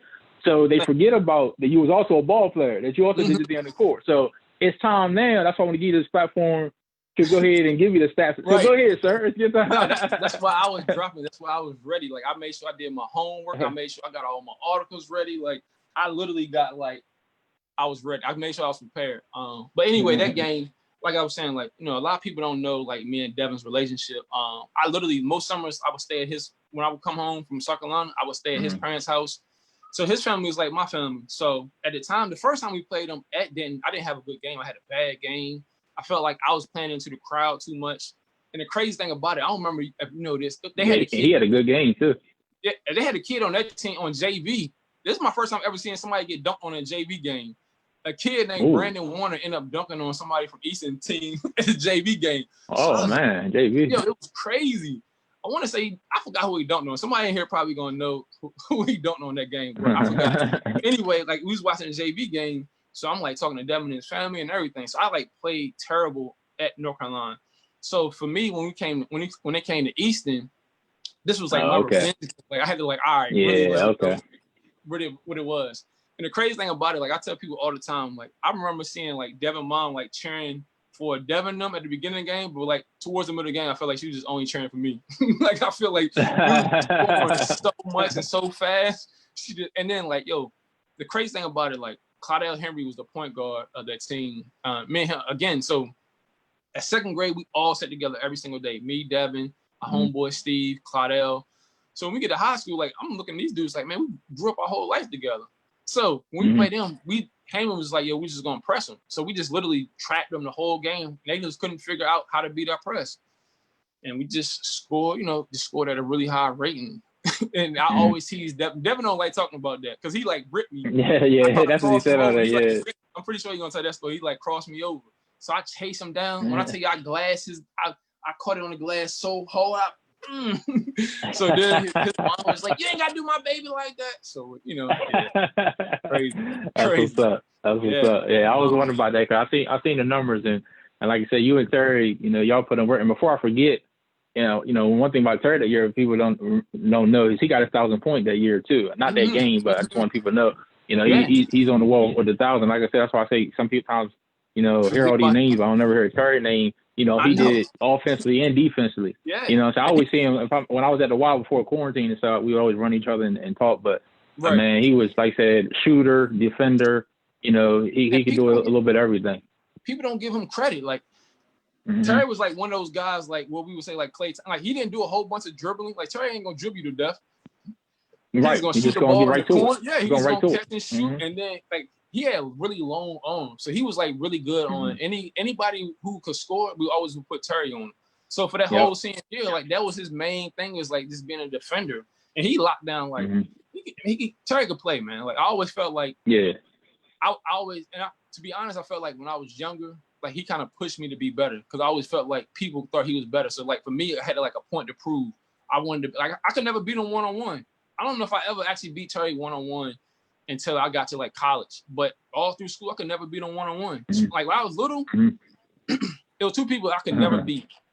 Him, and then, well, I beat Kelly Gibson, but at first I couldn't beat Kelly Gibson. True story. Have you ever seen Kelly Gibson? Yeah. After what happened when I beat her one time, she chased me home. She tried to fight me. Like, once I started beating Kelly, like, in middle school, like, I think I might have been in middle school or elementary school, but Kelly was, like, super competitive and, like, I could never beat her. And then once I started beating her, I was all right. But yeah, that Carolina, I mean, that Denton game was crazy. Again, I don't know how many I had, but I know me and Terry had, like, had a really good game. Yeah. He had 27. You had 25. Y'all combined for 52. Yeah. So y'all put in work. Like you said, I think the time before, I think you were talking about the bad game. I mean, you had 13, but it was a bad game for you, but you still had 13. But I get what you're saying. When you have 27 and 19 and 18, 50, I get it. But you still had a solid game. for some reason, with Heyman would just like, I don't know, like I would do something, and Heyman would get mad, and I don't know if Frank Brown's in here. Frank used to always be like, yo, why you make Heyman so mad? So he would sit me, and I would have like a good game. So I probably had, I don't know, maybe 8 or 9 games where I didn't really play well. But the games I did play well, I really played like really good. I know you were talking about. I ain't gonna say 8 or 9, but I know as a player how I'm tough on myself, and you being real tough because it wasn't 8 or 9 that you said that you didn't have a good game. Yeah. Come on, man. 13 is not no good game. 13, okay, yeah. Well, I said right. 13. Okay, I understand that, but not 8 or 9. You didn't have 8. You got 27 in Pokemon, 25 Colonel. You had 18. I'm gonna get to them games too. A couple of them games. Okay, I ain't gonna say 8 or 9. But let me ask you this. What? Let me ask you this though, because y'all also this year, and I was mad because we were supposed to go my 10th grade year, but they stopped us from going. Slam dunk at the beach. You had a game. I don't know if you remember the sequence, but you had missed 3 layups in a row, and then you kept getting the putback, and then you scored, and you were saying that you were a little nervous because it was college coaches there like Mike Jarvis, you said St. John's, guys like that. So just talk to me about that tournament, man. I always hear great things about that tournament. And for us, it was like a big deal because I think the night before we had watched Dominguez, which at the time was like #1 team in the country. They had played St. Pat, so it was like that energy and that atmosphere was like, it was totally, and no disrespect to the one in Salisbury. What's the tournament name in Salisbury? Okay, I'm drawing a blank. But it's Slam to the beach. At the Civic Center. Yeah. They changed that to the Government Challenge now. But yeah. Right. So at the time, man, Slam to the beach or the beach ball class, I forget, Slam to the beach was like a big deal. And like, at the time I was getting heavily recruited, so like I didn't want to like kind of mess up. And then before the game, Mike Jarvis come talk to me. His assistant coach came and talked to Frank and one of the other coaches. So he was like, all right, like make sure you kind of have a good game. So I think I put like a lot of pressure on myself to kind of have a good game that game. That's what you said too. That you put a lot of pressure. That's what you said in the thing. Yeah. And at the time, just because like I always knew I was gonna play college basketball. I just didn't know where. And at the time, like Mike Jarvis was like either at St. John's or he was just coming from St. John's. You know what? George Washington. Was it George Washington? He was at George Washington. That's what George Washington. I thought, George Washington. Yeah. And I had seen him a lot during the summertime. They had, they had wrote me. They was recruiting me really hard during the summertime. So for me, I was like, all right, like I didn't want to like kind of mess up that chance. And I put too much pressure on. Like anytime I put really pressure on myself before games, even now, like, I don't play well. Like if I just go out there and just try to have fun, I'm always all right. But when I be like thinking like to myself too much or too quiet, I don't play well. In that game, I still remember for some reason, like I kept listening to the DMX song. I don't know what DMX song it was, but I was like too like mellow and too like not like interacting with everybody else and put too much pressure on me. But again, that was like a good stepping stone for us because it was a sold out crowd. Everybody was there. We ended up winning that game, so we won our bracket, whatever the case may be. And that kind of showed us because we played somebody from Delaware that's supposed to be really good. And for us, like Terry was on their best defender. And we was like, oh man, we can beat them with this ease. We're gonna be able to beat anybody. So that game kind of like was like a turning switch for us too, going into the second part of the season. Yeah, great point. SB, you can see the comments now, right? Because SB made a good point. I can see them now. So that is tough. I mean, that's a lot of pressure, So I can understand that, man. Not to brag. I'm in a newspaper, but not to brag. It wasn't just only one D1 coach. It was a whole. Oh yeah, thing. It was a whole bunch of. It was a lot of them there. It was a lot of coaches. So it was kind of tough because at the end of the day, that's what the ultimate goal was. So it was a little bit of pressure. Man, I keep getting. I'm sorry. That's all right. They don't know. They don't know you live right now. It's all good. But it's all good. So. And then another moment I want to, and then we'll move on and talk about just what the team meant and get into actually one more. I gotta get into the playoffs too. So tell me about. You can help me with the time frame, but I know that the unfortunate passing of your dad, and I know that the day of the funeral, which if I'm not mistaken was January 14th of '98. You had to go to South Carolina, then come back for the game, and y'all went and played Washington. Y'all played Washington Jaguars, and you you came in and had a great game, and Heyman even said at the game that all you dealt with, the way you still came in game after game after game, and still average, your 17 a game, and did your thing. So I want you to talk about that day, but also I want you to talk about leading up to that, because leading up to that, you also played Queen Anne's during that time. Poppy led with 19, but you led Easton with 18, and they was with y'all for about 3 quarters, and then the 4th quarter you kind of took over. So just talk to me a little bit just about that whole time frame for you. So I still remember everything like kind of clearly too. It was January 8th. It was like real early in the morning. At the time we was living in Track, and I used to had to get up kind of early to catch the bus. So the phone rings kind of really like early, and I could hear my mom. She's like crying, like, so like when you're young, something must be wrong. So I didn't kind of want to face it. So like I ran to the bus to kind of get away from what my mom was trying to tell me, but I could hear her yelling, like telling me to come back. So anyway, I go get on the bus. And true story, and I think like nobody's like, never heard me say this, but I think like for me, that's why like I went so hard for the James project, because as soon as I get on the bus, like James is like the first person I see. Like, what I'm saying, James Thomas. And then, so when I see him get on the bus, he was just like, yo, you all right? I could just tell something was wrong. I couldn't really tell what it was or what happened, but I knew something serious must have happened. So anyway, we get to school. And then once we get to school, remember, you went to Easton, like everybody used to hang in front of the library. Like, Both said the same thing when he was on here. Both said the same thing too. Everybody hang in front of the library. So when I get to school, I see Terry, which my dad was Terry's uncle, and I see him, he's crying. So I knew something, had kind of happened. So I go to my first period of class, and then they call me out of my class. I'm like, dang, I ain't gonna be playing in my game. So on my way home, that's when they tell me everything kind of happened with my dad getting killed.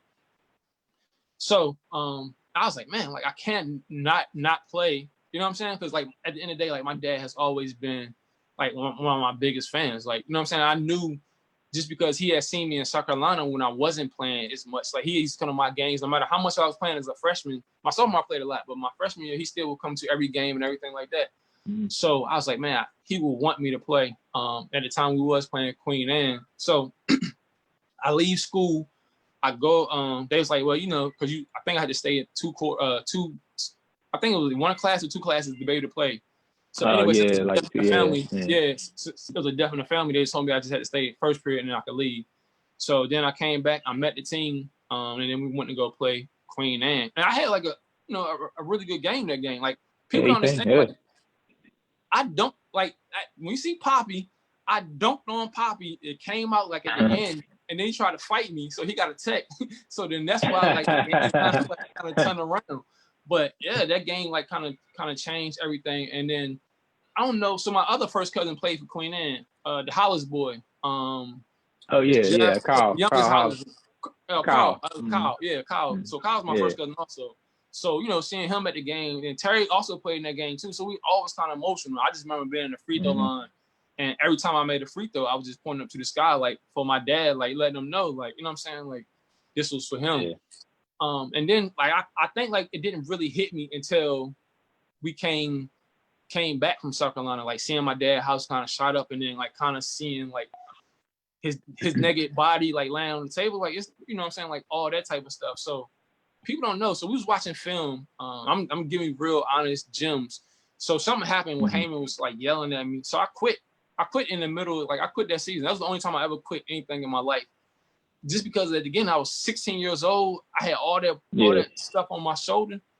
So I quit. So we in a film session. I walk out, I slam the door. I'm like, F this. I'm not like you always on me. So I end up quitting. So I go home, and something happens. Well, I don't know if I don't start again. Something. So they all call me. It's like I have a team meeting. I'm like, yo, I'm not dealing with Heyman, because I used to feel like Heyman used to be on me, but like now that I'm older, I know he was like now you know why. Now I understand why he was on me. But when you 16 years old, you like, man, why you always so tough? Like he would like at both, he would like guard me in practice, like really like that's how you gotta play defense. So I'd be like trying my hardest to shake him and everything. But so we had a meeting, and he was like, I know you're dealing with a lot. You can take a couple of days off. So I took a couple of days off. I think I didn't go to practice for like 1 or 2 days, and then I ended up coming back, and then that's when we played Washington. So I don't know. You probably know my stats for Washington. I really don't remember Washington game. I don't know if it's you had 18. You had 18 and like eight 9 boards. Yep. And for me, I feel like that's when I started like kind of being steady. Like I wasn't having those high games, but I remember I didn't play a lot against Washington. Something happens, and then he takes me out of the game and sits me for a while. And then soon as I get in the game, I get this like incredible dunk like down the middle. Like I just mean mug him. Frank always told the story. I just mean mug him from when I dunk the ball the whole time. It's just him like just mean mug him for no reason because I just have so much anger built up because when you're 16, like you don't really understand like how to talk to people about death or like, you know, like now I'm an adult, I still don't really like, you know, deal with it that well. Different. So at high school, it definitely was totally different. So for me, that game was like the turning point again and just the whole season. But the best thing about was all that I remember like going to my locker at Easton, like all the basketball guys had like gave me a card, like, you know, saying like thank you. I mean, not saying thank you, but like saying like sorry about everything about my pops. Of course, Bishop had called and left me a message. So, like, all my basketball family kind of, like, I don't know, just around me. But it definitely was tough, though, especially to play, like, a game the day that your dad died and, like, the same week that other funeral. So, it was a lot. Yeah, I appreciate you being so, you know, so transparent. I'm sure everybody, you know, does. And even when they hear it, you know, being so transparent, I appreciate it. And like I said, I know when I was reading about it and actually even before I actually read and knew all that, Mika had reminded me, and then I kind of remember going back because I remember again, you know, you and Kiki was cool, so again I always remember, you know, when she was in school I would ask her stuff, you know what I mean, so everything kind of played back. So you know, again I appreciate you, man, and like you said, to go out with a heavy heart and still, you know, throw up basically 20 points, you know, with all that on you, so. That was tough. That was tough for sure, man. So yeah, I remember Mika could hoop too. I remember when I used to go see her. She was beat. Yeah. But you know what? I for some reason, like after we got out of high school, I ain't really mess with Mika because she went to Maryland, and I still to this day do not like her. So Mika, if you watching, I still don't like her. Oh, she over here. She gonna put something. Yeah, she over here. She gonna get you. Every time something happens to Maryland, they lose. I can't wait to text Mika. Be like, so man, it'd be so funny with the whole Maryland base between you and or Sleep.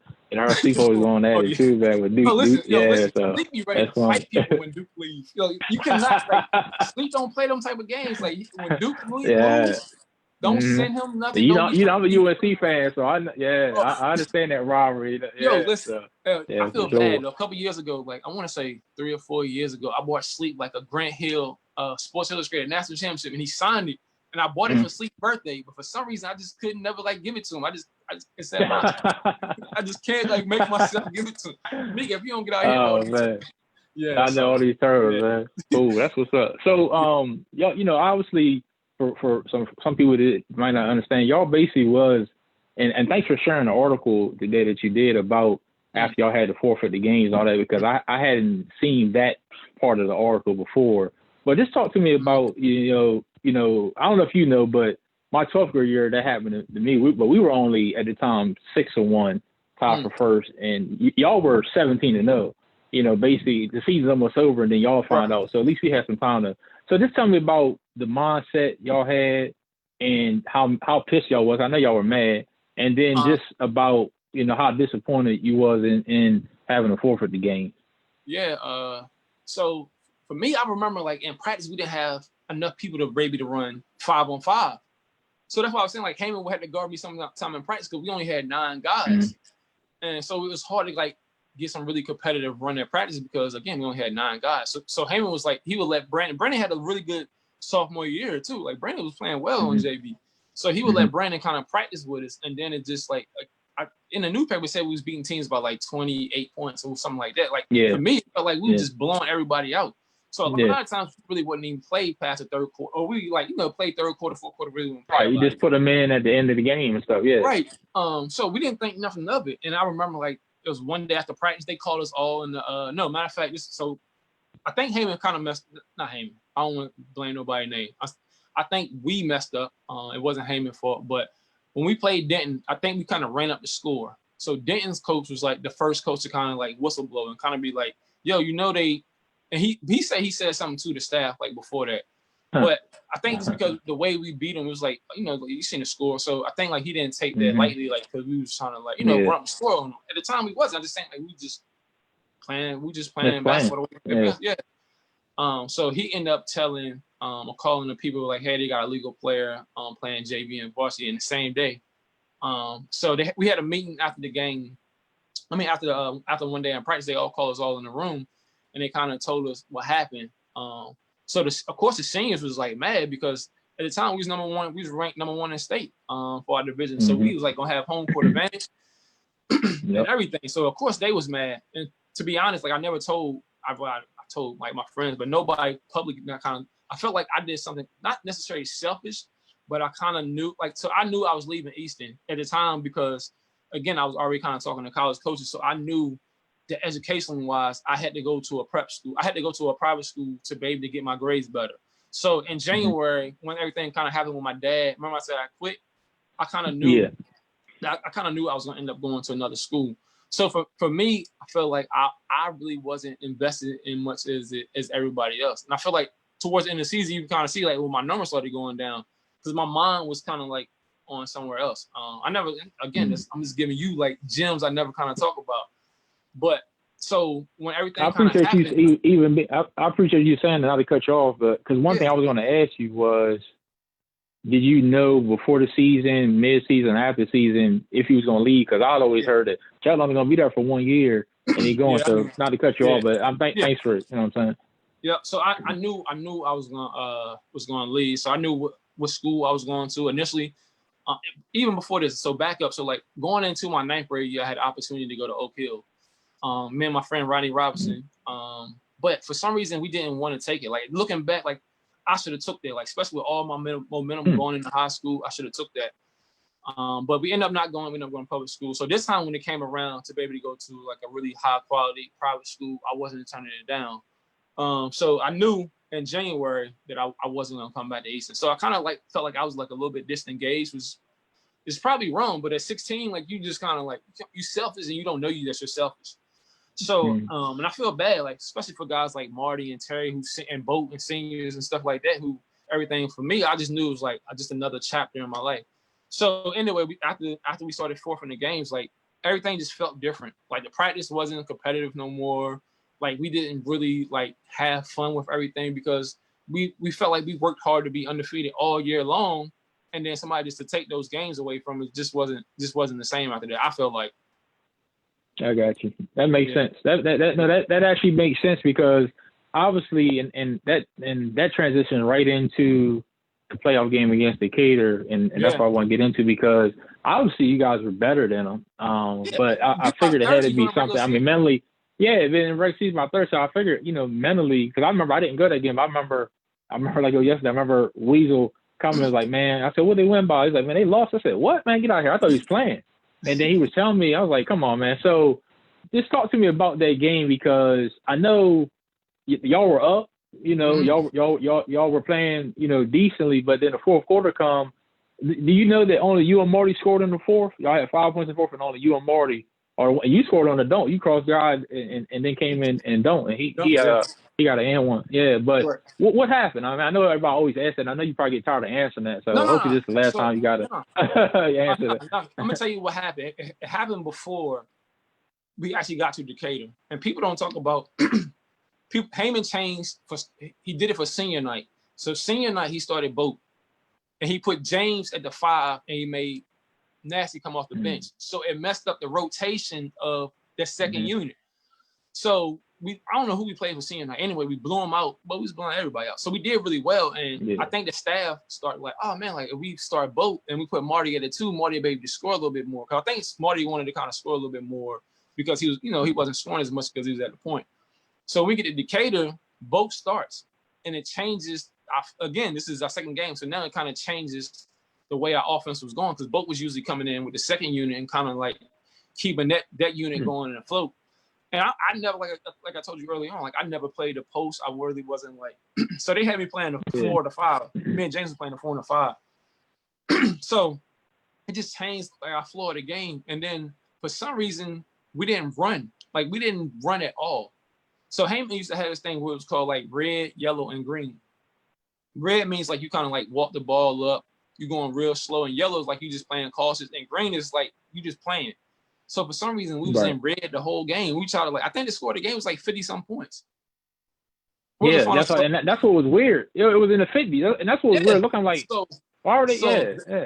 That's why like the difference. You think about it, most games of that year, we was averaging like 90. We was scoring like 90 some points a game. Yeah, averaging 95. Yeah, 95. Yeah, so for us to score 50 points, we went in this thing called red. I don't know why we went into a thing called red, and we just didn't play like ourselves. And that was, to be honest, that was the first time I ever seen Marty not have like a Marty Bailey game. He had like 2 charges, but it was definitely not charged foul, but they called charges on him, and we just like.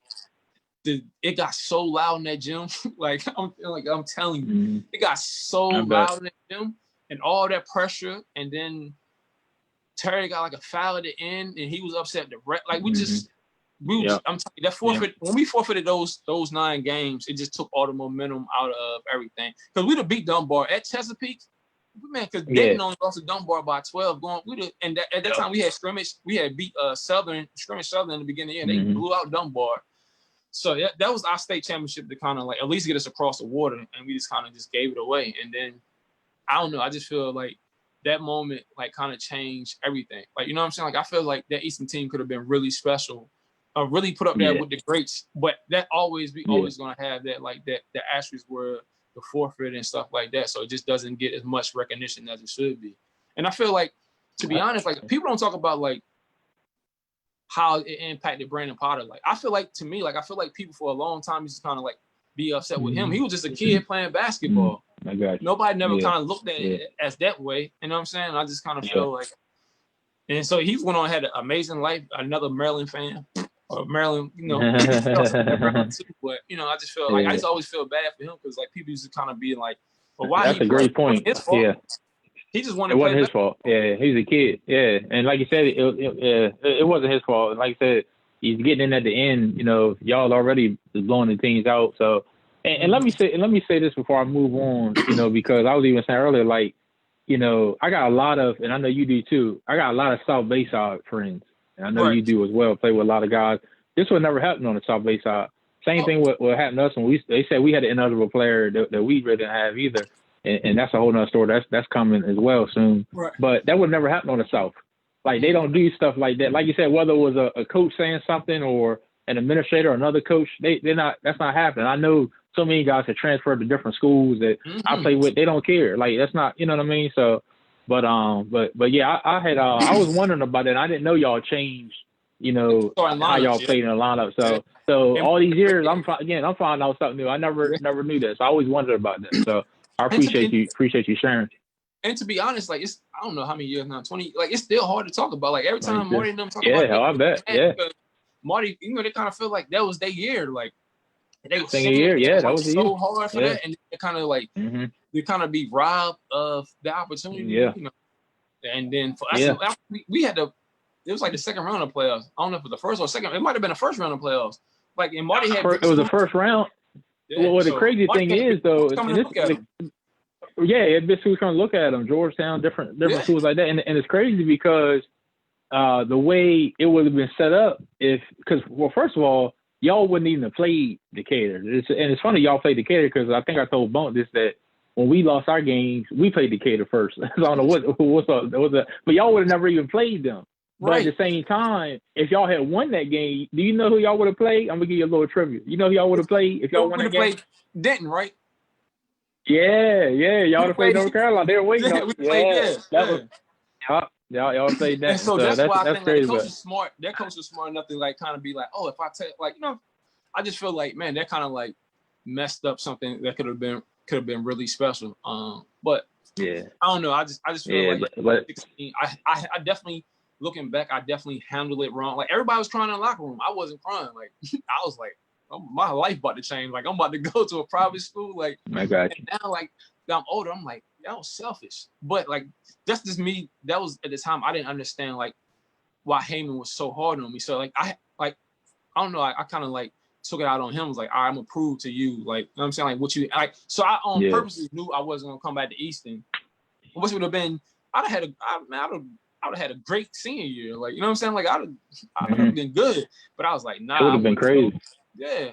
And I was like, I wanted to kind of prove to him that, I could play basketball before I got to Easton. I'm going to maybe play basketball after Easton, which at the time was selfish. So, Yeah, but I get what you're saying though, because you came out of Easton and you Brooks, Suit, Bunk, still James still there. Let me give you this trivia real quick before Nancy, before we move to the rest of your career, and I know it's getting late, so again, I appreciate you sticking on here. Appreciate everybody, Real Sports Fan Podcast. Appreciate everybody. Let me give you this trivia real quick before we move on to prep school. Okay. Again, RIP Jig, we still love him. And I don't know to this day if the man-child name came from him, you, or Brooks. It was one of the three. I never can remember. I swear I was about to say that. Yeah, I was like, you might did. I know it's between y'all three. Y'all three. It might have been. It might have been. But let me give you this trivia in reference of Jig and how much we still love him.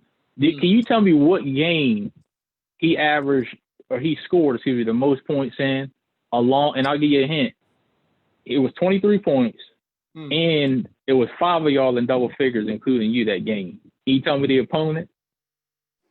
I know for you on the spot. It wasn't Kent, but that was a crazy game too. Y'all would look the Kent game. Y'all had dunks. It was 3 dunks in a row against Kent. Y'all. That was crazy. Yeah. I remember I had but hold on, let me think about this. I remember because James was celebrating. I think you had 25. You had 25 against Kent.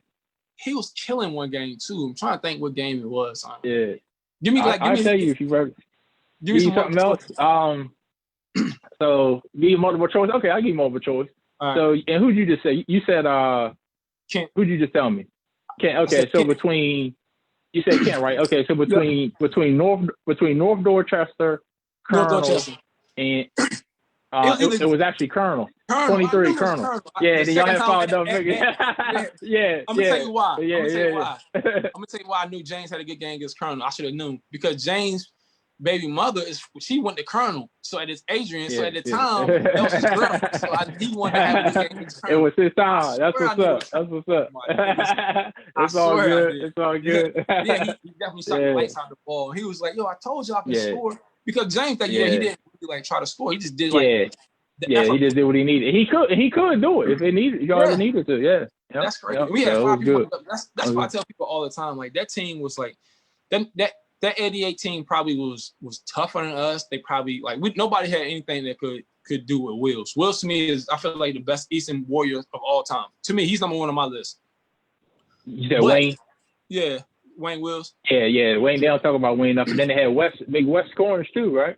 West too. So on the inside they were just. But I feel like our guards So if you break it down, so you got Gibbo at the 1, you got Marty at the 1. I'm gonna take Marty. No offense, Gibbo. I'm gonna take Marty. Then you had Donio and Terry at the 2. I'll take Donio. And then you had me and Bone.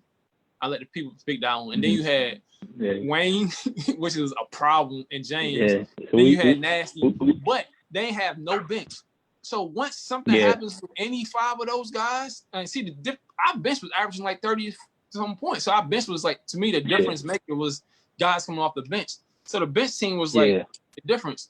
But I think our bench would have carried us and would have beat that team. So that's why I always felt like our team was. And people forget Darrell Miller was on that team towards the end of the year. Darrell, man. We had scores coming from that team. And it was crazy. And we really would have had our original team. That team was really special. Like you said, y'all had Jawan. If y'all had Jawan, because the following year, I seen Jawan play guard Bishop the second time, and he locked Bishop up because Bishop had a good game the first time, and they switched the lineup and put Jawan on it. Yeah, so he would have really been a key and helped.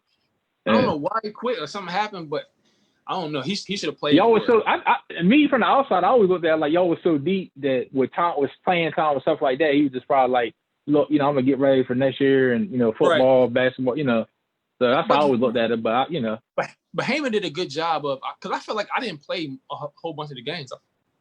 I feel like we all kind of played. I feel like Heyman did a good job. It was. I feel like, and plus we was blowing out teams, and you wanted to get a break because we was pressing everybody. We was trapping, we was running, so you wanted to kind of get a break.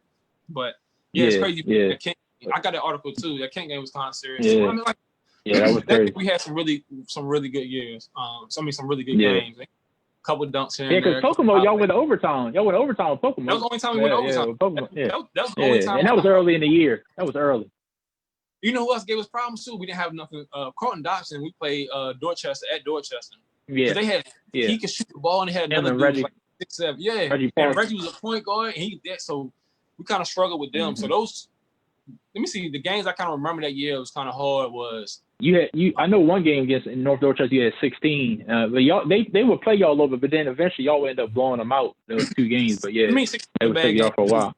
Stop saying that. I know for you. I forget who I'm talking to. Anyway, but I'll say this though for everybody listening, and you correct me. I could have swore, and I was talking to Mika about this before earlier, and I'm glad I double checked this. And you correct me if I'm wrong, but in the South, and I remember the stat thing I showed you about what your average, your rebounds, assists, and all that. In the South paper, if you pull up a paper, it had you on the first team. When I pulled up the Star Democrat, it had you on the second team. So correct me, because I know Terry and Marty made the first team. What team did they have you on? Was it the first or the second? Back then they used to do 2 different awards. So the South would do theirs and the North would do theirs. So I made first team. Thank you. Okay. So that's what it is. First team down there, and then I made second team. That's what it is. Numbers though. Yeah. I still to this day, like I look at the numbers. I still got the article too. I look at the numbers being like, I should have made first team. 17. What was you should. It was like 17 and 6 and 5 assists. Something like that. Yeah. You definitely should have made. Like, they just didn't want three Easton Warriors on there. You know, so they put Bishop. Bishop ended up being the on the north side. They gave it to Bishop over you. Yeah, and Carlton was a center. Yeah. But that was good. Third option. You know what I'm saying? Like the third option on a team full of scores. Average 17. Yeah. Right. Third option. Yeah, that's good. Average 17 as the third option with all those scores. Yeah, and like you said, your assist game, I told you before, was underrated because you average almost 5 assists a game, and you would dish it too, you know, and then rebounding too, you know, versatility. So, so cool. This too, and I know this is like jumping way ahead, but like I feel like that's all right. My career changed once I got to prep school. Like towards the end of prep school, going into college. No, it changed. Matter of fact, it changed my first year in college. Because I was like, all right, I knew if I wanted to play pro with my size, I'm like 6'4". At the time, I was like 6'10". I was like, I was going to have to switch to being point guard. So for some reason, I lost that killer instinct of like being a scorer, and I could never like get it back in college. And that's why I said like I had like a bad college career because like I was just so passive in college. Especially like from my sophomore year to my senior year, I was always out of shape. I didn't understand like how hard you had to really work to be a college athlete, especially at a high level. So for me, I thought like coming home, running an Ottawa, running a couple miles, and that's like training. Like that's before like you had trainers and all that type of stuff. So right, I that's why I said like I made a mistake in the latter part of my career instead of like early. Like and when I was younger, I would be outside all day playing. When I got to like college, I'd be like, all right, I'm gonna go run 2 miles. I'm gonna just shoot some jump shots. And I didn't really get better from my sophomore year in college until my senior year in college. And my junior year, I shot like 44% from 3. I shot the ball really well. Senior year, I had some really big games, but it was just never like, because I didn't have a consistent college career. But we'll talk about that after we get to prep school. If you want to talk about the prep school stuff, or you know, Easton, whatever you want. Yeah, let's talk about prep school. I know you went to Notre Dame of VA in Virginia, if I'm not mistaken. It's not prep school. It's prep school. And I want you because I know before that too, and I want you to get back to that. You say you could have went to Oak Hill 9th grade, so I want you to talk about the Oak Hill more, and then talk about going to Notre Dame, going there, because let me tell you. Another thing you probably don't remember, but me and Turtle, because we always, pick your brain and talk to you. One thing we always said we was going to do because of you, we said our 11th grade year, we didn't do it, but we said our 11th grade year, we was going to go to prep school and then come back 12th grade and play. And that was because of you. But go ahead. So, man, my mom, sometimes I feel like I gave my mom enough credit, but sometimes I don't. But my mom, give her the credit. I was going to ask you about mom, so talk about mom right now. Go ahead. Let mom do that. She knew like how important basketball was for me. You know what I'm saying? So early on, I remember she either like send my footage or send something to Oak Hill coaches at Coach Smith. And at the time, so I went to go visit Virginia and everything. So they came down and talked to my mom, but at the time they really didn't want to take something was happening with my best friend. I don't know if they didn't want to take him or something was happening where it wasn't going to be both of us. So me kind of being loyal, I was like, well, if he's not going, then I'm not gonna go. And at the time, Oak Hill didn't have like a lot of freshmen playing on a varsity travel team. They just had you just play on the school team, and then if you was good enough, you could play on the other team. But he told me, he was like, you know, if you come here and work hard, you get a chance to be able to play on the travel team. So I was like, nah, I'm just gonna stay. But in hindsight, I probably should have went just because you just get better there every single day. And that's the same thing about when I went to private school. When I went to Notre Dame Academy, we started basketball the first day of school. Literally, the very first. We got to school 2 weeks before the regular kids, like before the regular high school kids. Mm-hmm. So we did like, I don't know, like basketball, like stuff like to make the team kind of gel and be closer. But we was at school early. And the very first day of school, we was doing basketball workouts and playing in the gym.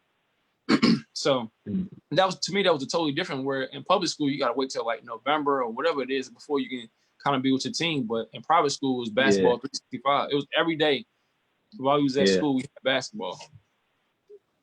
And you know, I seen your numbers there that you was putting up too. You was putting up great numbers at Notre Dame. I mean, 20. The couple articles I could find, because I put up a couple I could find, but 24, 20, like it was like that 24 number. So I mean, it seemed like you played great. So I mean, tell me about it, man. Man, that team was like, you think the Easton team was loaded? So my point guard was Jamal Gilchrist. To me, I feel like he's one of the best point guards I ever played with. He started all 4 years at Texas A&M. He was a stud. Sherrod Teasley was a 2 guard, 6'5". You know, it's just a Nikki Teasley played for the WNBA. Yeah. So her brother was the other guard. Man, he was 6'5" point guard, could just 225 in high school. Like, he just understood the game. Initially, he was going to go to University of Miami. He had all the schools on him. And then me, we had 6'9". Wait, that team was just stacked. So my first year, we won a state championship. We beat St. Pat's on TV before everybody's playing a TV game. So we beat them on ESPN before it was like how it is now. Like, we was doing that. Dope. Yeah, how it is now. Yeah. And man, we literally, I got some articles. Like, we literally played everybody. Like, our coach made sure, like, so, like, all the top high school teams that everybody would be talking about, like, from the Mount Zions, from the St. Pat's, from the Oak Hills, from the Gonzagas, the Mathers, from the who else? That year we played everybody. Yeah, it was 23 and 3. Yeah, so like, he did a good job of making sure we ain't duck nobody. And our team was low. That's, to me, it's like probably one of the best teams I ever played on with that team.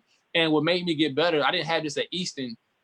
I wasn't better than Jamal. Jamal was our point guard. I played him every single day, one-on-one after practice. And just knowing that I couldn't beat him made me be better. And it just made me be a better basketball player. And like, so, and Coach, I don't know if Coach Hoffman is on here. Man, Coach Hoffman is like a player's coach. So he was like, to me, night and day of what Heyman was. Heyman, not saying Heyman wasn't playing coach, but Hoffman would be like so cool. And like, so he was just so laid back. He'd be like, look, you're going to have a good game. Go out there, have fun. Ball. Like, he just smooth. So he, like, a lot of my coaching style, when I started coaching, it was like the stuff that I would see him doing. Like, you know what I'm saying? Trying to be like him, because he was just so smooth. So that year was special. And he only coaches that 1 year. And I feel like that's why we didn't repeat. We was ranked number 1 in Washington Post. We, got a huge write-up on us. I still got that paper too. I send you that too. They covered us at the Washington Post and USA Today. We was on the front page of USA Today. Beating St. Pat in New Jersey. Like, St. Pat's is where Kyrie went. Like, St. Pat's was a big deal. St. Pat's Kyrie, Michael Kidd-Gilchrist too, right? Yeah. Mm-hmm. And then, so we played Oak Hill. When we played Oak Hill, they had Steve Blake. This team was stacked too. They had Steve Blake was at the 1. They actually had one of our kids. He went pro right out of school. He was going to be our center, but he left. Jop. Yeah, he played for Dallas. But anyway. Oh, yeah. Their team was stacked, man. So we played them. We ended up losing them. That's like one of the games we ended up losing.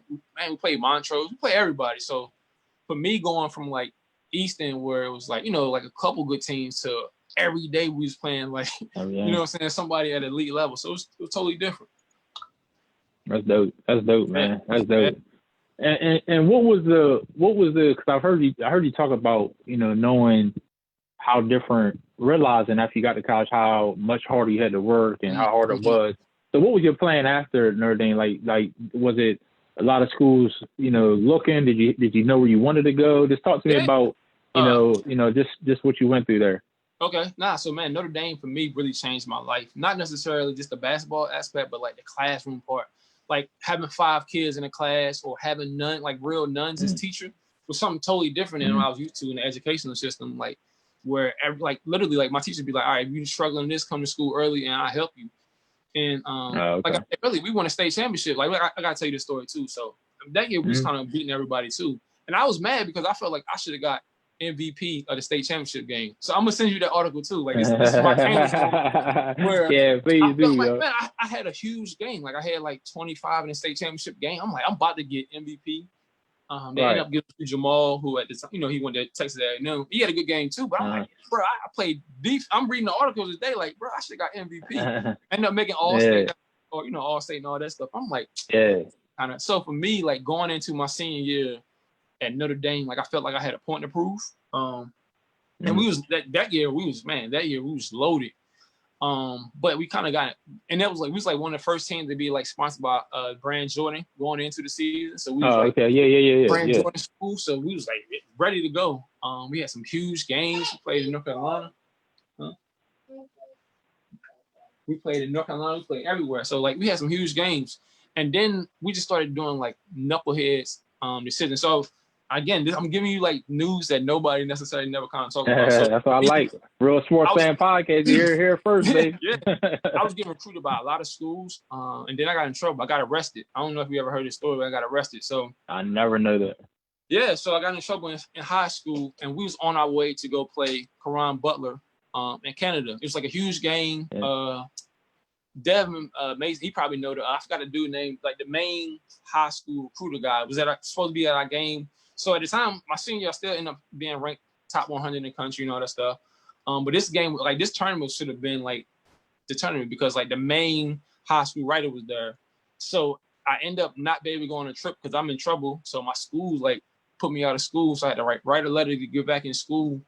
And I had to do like at the time I had cornrows. I had to cut my hair because of my image. Cornrow. I'm telling you, like real stuff I never get a chance to talk about.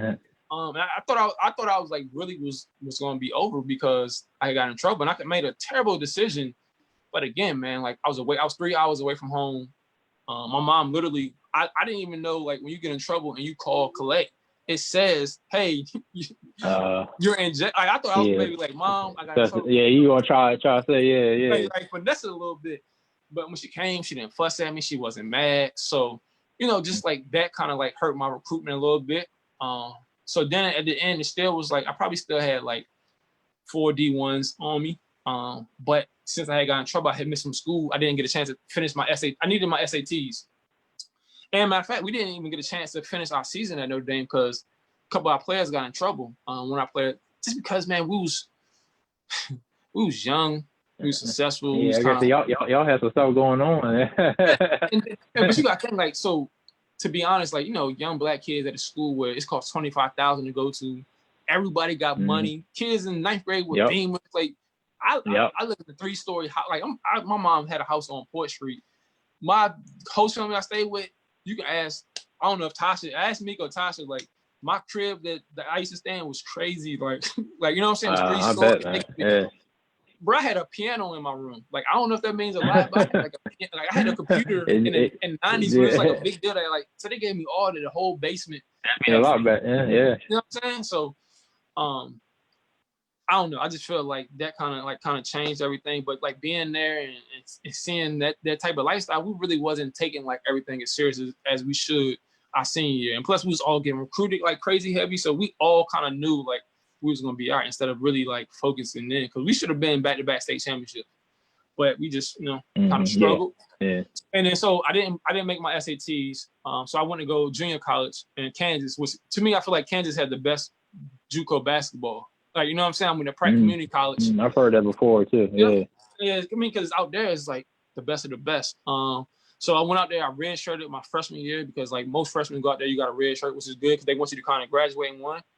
And then I ended up transferring to Weatherford College where I had a great coach, Coach Osino. Hope he's in here. Man, he was 6'8", 6'9", coach, huge coach, big. Man, he would cuss me out from the day he picked me up from the airport to the day I graduated. I never had a coach on me so much that cared about me, but he was so tough on me. I had a great freshman year. Freshman year, we won conference. We won region. Like that team was good. I had a guy on our team averaged like 36, so I averaged 11 assists. I was just, man, he was just, Yeah, man. He was just, man. He played in Lithuania national team. He was a 6'7" guard, flat out shoot the ball. My team was big that year too. So my starting lineup, my freshman year was me at 6'4". My two guard, the guy I was just telling you about, was 6'7". My other guy was 6'8", 6'9", and 7 feet. In junior college, like we was stacked. So I see why you was at the point. Yeah, like I see why you was at the point. Yeah. That was my first time playing point guard, switching to that role. And I think it kind of like, not necessarily messed me up, but it changed my mindset, the way I kind of approached the game. And I never like thought score first no more. So then like my whole life being a scorer, and then I just went to being like a passive kind of like point guard. And I just feel like when I left Weatherford, my game just was never the same, because like I was always like, oh no, I want to try to be a point guard. That's the only way I'm gonna make it to be in the league or be able to go overseas, whatever the case may be, instead of just being like, nah, at the end of the day, I'm just a player. So playing. Yeah. That one kind of changed. Cool, but you know, I learned a lot from that, and I had a great experience at Weatherford. Weatherford was a great school. So I ended up leaving Weatherford and then going to Midwestern, which is the D2 school. So I mean, before I even get there, so I graduated. I graduated during the summertime. So when I graduated, I probably had. So again, the biggest high school recruit calls me. The recruiter is like, all right, this kid is a 6'4" guard, point guard. He graduated. I literally had 100 schools call me within like a week, offering me scholarships. So initially, I was going to go to University of St. Louis. So my mom answered the phone. Like, again, my mom has always kind of been, my mom answered my phone. We set up a visit to go out there, but their point guard was in trouble in summer school. So he needed a class to be able to be eligible. So he ends up passing the class, and he ended up coming back. So then my mom was like, well, if you go, you're not going to start right away, which I really should have went to St. Louis, but I end up not going to St. Louis. So I take a visit. For some reason, it's a D2 school that's close to the school I was at. And at the time, my college girlfriend, she was going to go there to play basketball. And at the time, like a lot of schools wasn't giving you full financial aid, Pell Grant, and a stipend every month. So like now, you know how like college players is getting paid. Back then, we was getting paid. So at our school, we was getting like $1,200 a month to kind of live off of. Plus, you got to pay your financial aid. So my mom heard that part of the book. She was like, well, you should go to school here. You're getting $1,200. You get everything back. Not necessarily it was a good fit, or if it wasn't a good fit. And it just wasn't a good fit. He liked little guards. I was a big guard. To be honest, I was out of shape, especially coming into the year, because I spent that whole summer trying to graduate from summer school to be eligible. And when I got to campus, I got to camp school 2 weeks late, because I was like, so many schools to recruit me. I was like, I'm just gonna wait it out and kind of see. But my mom was like really gung ho on me going to Midwestern. So, and I'm glad I went there. So yeah, that's what's up, man. That's what's up. Man. I appreciate you sharing that. I had that in there about MSU, and I knew it was in Texas. I remember you being in Texas, but that in between of Weatherford is what I didn't know. Yeah, then that's what I found out. So I appreciate that, man. So appreciate that. So again, man, Real Sports Fan Podcast, y'all. I gotta say, you sharing it. You hear Hulk, man. He's sharing a lot of stuff that he ain't told nobody. So I appreciate it being, like I said, transparent. Like, saying what you're saying is dope, man. Like, I was like, damn, like what? Yeah, but that's cool, man. I appreciate you, because all these things are learning experiences for people listening, even the kids that and stuff like that. And like you talk about how whether you being out of shape at one point, playing ball, showing people how to stay in shape, stay ready, so all these things, showing people the numbers and stuff you put up. So man, it's dope, man. And I can't before we get done, I can't let you leave though without getting into a couple of things NBA wise and a couple of things LeBron James wise. Okay. First and foremost, before we get to the season, was getting ready to return and kick back off on Thursday. Special show tomorrow night too. Stay tuned to that 7:00 tomorrow night. Me, Skinner, Bryce, and Sam. But talk about, you was at the USA camp with LeBron and them. Man, I remember seeing those pictures and seeing you interacting with him and stuff like that. I was like, man, this guy gotta be the luckiest guy in the world, man. So, and just tell me first and foremost how it happened, how you were able to be there, and just about maybe if you got a story about about LeBron or about one of their guys or something, man. Yeah. So, after college, let's try to catch it. No, even before that. So let me tell you, there's another story I forgot to tell you too that was really dope. And kind of like, so once I got in trouble at Notre Dame. all the NBA rookies would come to our high school to shoot the NBA rookie cards. Or, like, you know what I'm saying? So when you're a rookie, you go to a place and really? so Upper Deck and all that stuff will come to our school to shoot the rookies. So anyways, it's Vince Carter's draft class. So Vince Carter's there, Michael Dickinson from Arizona. I don't know. It's like all these guys.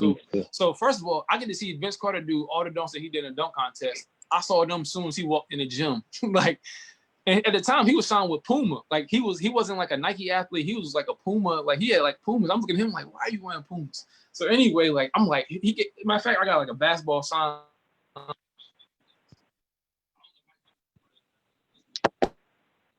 Sign our basketball.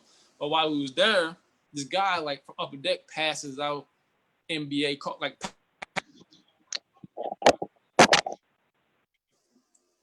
Lance, I swear to God, the very first pack of cards I opened up, I opened up a basketball card. It's a Michael Jordan piece of his jersey basketball card signed, right?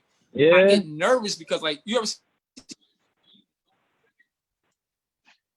Oh, I think I said that again. I think we lost connection. I think I lost you for a second, or at least like, newspaper. In my like, ear, everybody's like all like come up to me, so I'm like nervous. So at the time I was living with like a host family, so I gave the card to my host family, being like, "All right, just hold the card until we kind of figure out what we're gonna do." If you could find that picture in the newspaper, then you really the man. But it's a picture of us holding that basketball card. Parker.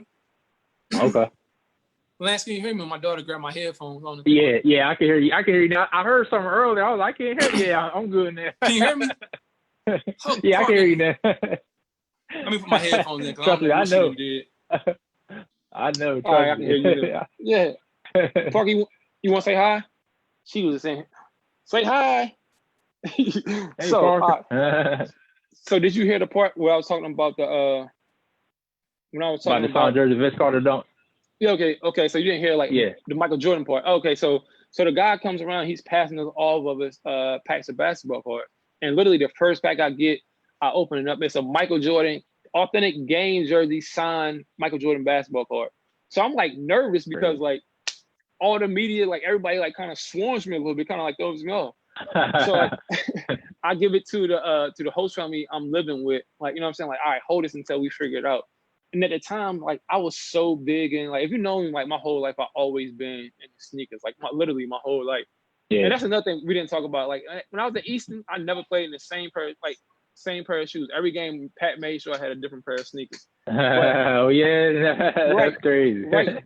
But so at the time, like, my host family was like, yo, if you give me this Michael Jordan card, every month we just buy you a pair of Air Force Ones. I was like, bet, like, not knowing how much the card is worth. I'm like, I'm about to get some Air Force Ones. I'm about to be lit. So I end up giving him the card. And if you look up the card on eBay, the card is worth like $75,000 now. And I gave it away for some Air Force Ones. Can you hear me? Yeah, I can hear you. Oh, you got your headphones in too. And I end up giving it away. Yeah, I had to put them on. Yeah, I heard. Yeah, give it away. Gave it away for some Air Force Ones. So story of my life, shoes have always got me doing terrible stuff. But all right, so I end up after I graduate, I end up, just getting into basketball, still trying to find different ways to get into basketball. I end up going in 2012, I ended up going to Barcelona, Spain to work with like youth basketball and stuff like that. So while I'm over there, it's the 20th year of the USA basketball team coming. So while we over there, of course, my coach is like connected with Nike. So of course we get the end. So that's like my first time kind of being around like all those guys. And I tell people, like, you probably heard this Kobe story, but like seeing it with your own eyes is something crazy. So I don't know if my homeboy Patrick was on here from Barcelona. So at the time they was playing, this was the London USA game. So 2012, that's when they was playing in London. Yeah. So they played Barcelona for 2 nights. But they come from LA, or they played a West Coast game and they came to Barcelona. So Kobe gets there, the whole team gets there, but Kobe gets there and they land like at 6 a.m, like crazy early. Everybody goes to the hotel, Kobe goes right to the gym. So it's like 6 of us that's going there to be like his ball boys are kind of like, just kind of helping or hoping we can like watch him work out. So we end up going. So Kobe gets there, Lance. He works out from 6 to 8 on left-hand jump shots, like just left-hand floaters, left-hand jump shots. Each breakfast from 8 to 9. They have a team meeting from 9 to 10. He lifts weights from 11 to 1:30. They come back. They got team practice at 3 to 5, and then he shoots free throws at the end of the night. Man, come on. Are you serious? I never seen anything. Left hand for 2 hours. 2 hours. Like, I'm just talking about like floaters, layups. We like, yo, this is crazy. Then not only did that, he did weights. Then he did team workout. Then he still, at the end of the night, still would just shoot. So for me, seeing that let me know, like, yeah, he was just something totally different. Yeah. So then going forward, I had really started, like, I got a chance to work with Coach K at Duke basketball. Like, I was really like on my basketball coaching grind, like for a couple of years. I was working really heavy with John Lucas, who's probably like one of the best skill guys in the NBA.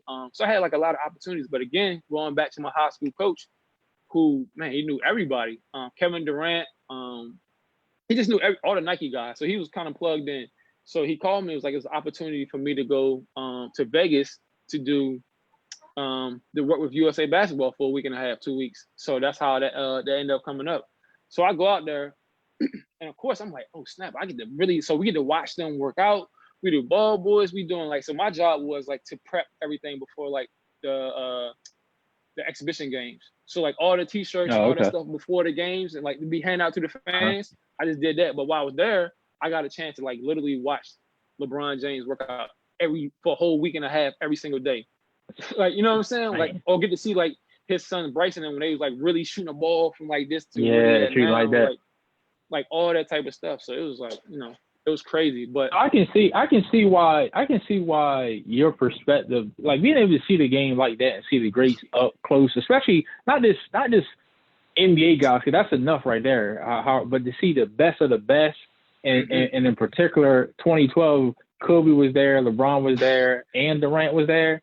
So to be able to see that, I understand like why you are such a big LeBron fan. People don't know, and why you hold him to such a high standard, because you've seen it up close. Like, it's different. Like you said, I know I've heard the Kobe stories and all that, but it's different because you've seen it there. So I get it now. Like, you know what I'm saying? I get it. I was in my not in my, but I remember being in middle school. Like my mom used to take me to Chicago because her boyfriend at the time lived in Chicago. So I remember going to Chicago in 95, 96 when the Bulls was winning and like seeing Mike play and everything.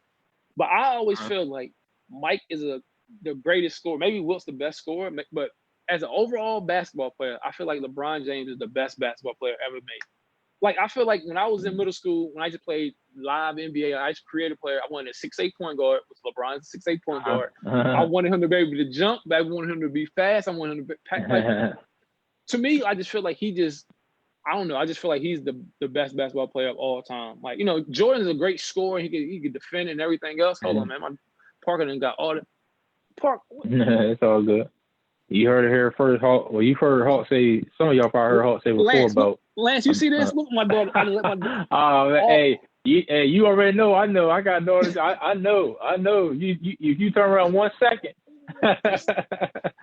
Hold on, you heard Hawk say about LeBron. Go ahead. Now you good about LeBron being the best, one of the best, the best. Actually, he says I don't want to misquote. He said he's the best. I think he's gonna say he's better than MJ, not just a scorer. Yeah. So, I'm back. Sorry. My daughter had Cocoa Butter everywhere. To me, I feel like LeBron James is the best overall basketball player ever. Like, growing up, Magic Johnson was like everything to me, but I just feel like LeBron's done 17 years. And he's like, you look at him now, year 17, he's still playing at that level. Leading the league in assists. Leading the league in assists now. And you think about it, like LeBron. So I remember a coach told me this like 5 years ago. He was like, basketball in the next 5 to 10 years is going to be positionless basketball. Like, nobody's going to have no position. Like, LeBron went from small forward to playing point guard and leading the league in assists. Like, remember I told you. Remember I told you. Remember you said how? Yeah. So and that's some of the things that we take for granted. That how hard it is to transition from whether it's position to position, whether it's from year to year, team to team. Like, those things. Because LeBron now you already punch in 27-7-7 or 27-8-7, whatever it is. And people kind of got used to that. And now he's still showing you something different in year 17. So what do you think is going to happen? I know they got the Clippers Thursday night, the return of the league. What's going to happen? I know you're a LeBron fan, but for the people that's going to say the Clippers are going to win the finals. Nah. Tell me why the Lakers are going to be. I think with them adding Waiters and then adding J.R. Smith was something that they needed big wings who can guard, who can kind of like give LeBron a break. They have to guard a Kawhi or PG. J.R. Smith still, like, people forget, like, he's really still a decent defender. Like, you know what I'm saying? Like, he's somebody you can throw on him that can, and he can knock down shots. I still feel like AD is still the factor. The Clippers don't have nobody can stop AD, I feel like.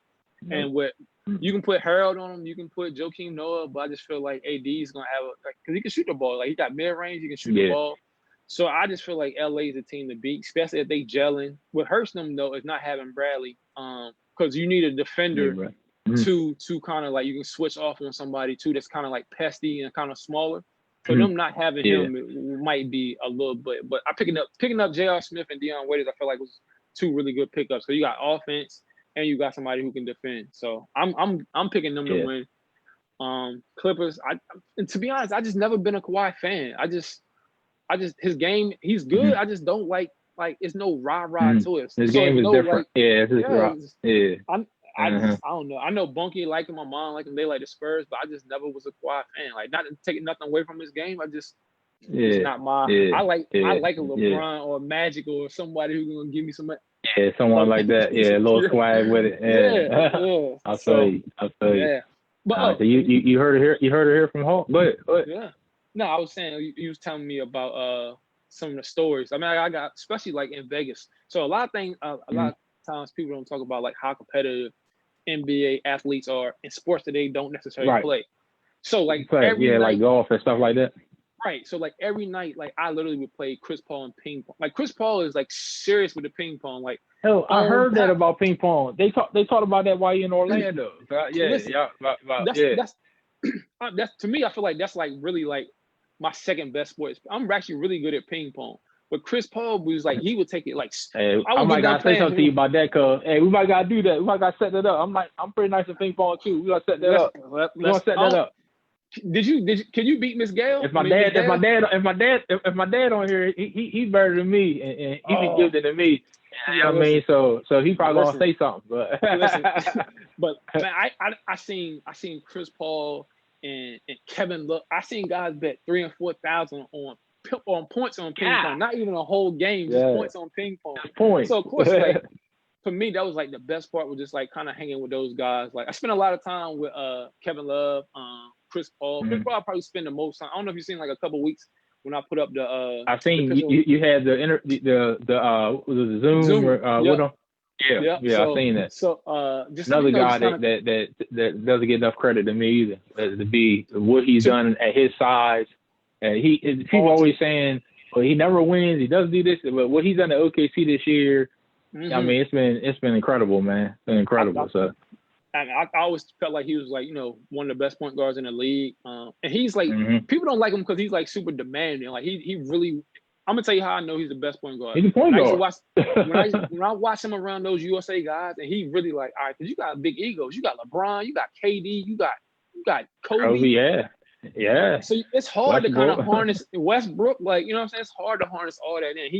He was just their leader. I just felt like he knew who needed the ball in the right situations. And that, to me, that's what makes him kind of be different than everybody else. But but we was in Vegas. And those guys don't sleep. Like they will literally be down there playing ping pong until like. So for us, we had to like kind of be on call for them, like rebounding. So like if Chris Paul would be like, tell one of the coaches like, hey, I want to go shoot at 4 a.m. The coach would be like, all right, you and you will be my rebounders for the night. But they might be up all night. You might went to bed at 11 o'clock. I got it. You know what I'm saying? So, but yeah, they did. So, but ping pong like was one of those things that they just really just took serious and was not like, you know what I'm saying? So that was like the best thing is like seeing guys compete in another sport besides basketball. And then just the way like people act like people at that level are like, I don't know, like another reason why I hold LeBron so high is like every time I'm seeing like him and Coach K, like one thing I say about Coach K is like every time I see Coach K, he asks me how my family doing.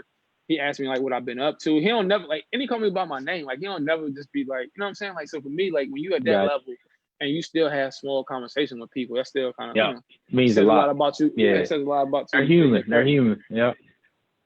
So man, that's cool, man. God, that's cool, man. So listen, man. Before we get out of here, tell me about you got a lot of projects that you're working on, man, and that would be I could do a whole nother 2 hours on that. But look, give me one project. Give me one project that either maybe new that's coming up, or maybe one that you just don't mind sharing, or something like that. Just give me something that you're working on. One of the many things that you're working on. I know how you do. Yeah, I'm gonna see something that's really. I don't want you to get because I don't want you to get the cat out of the bag. With something you might not want to share something, but if something come to mind that you are working on. Lance, hold on, I'm getting in trouble because Parker then got stuff everywhere. Her mom looking at me like, why did I do?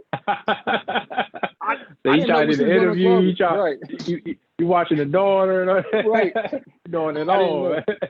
I didn't. I'm sorry. Bella popped the hair a couple of times, so I know. Trust me. I told her I'm gonna put her to bed. I'm coming. Right. So let me see, like one good one that we have. That's I don't want to give y'all the Brand Jordan one yet, because that's like that's kind of crazy. Mm-hmm. I don't know. Like I guess I give something. I told you got a lot of stuff you working on. I do.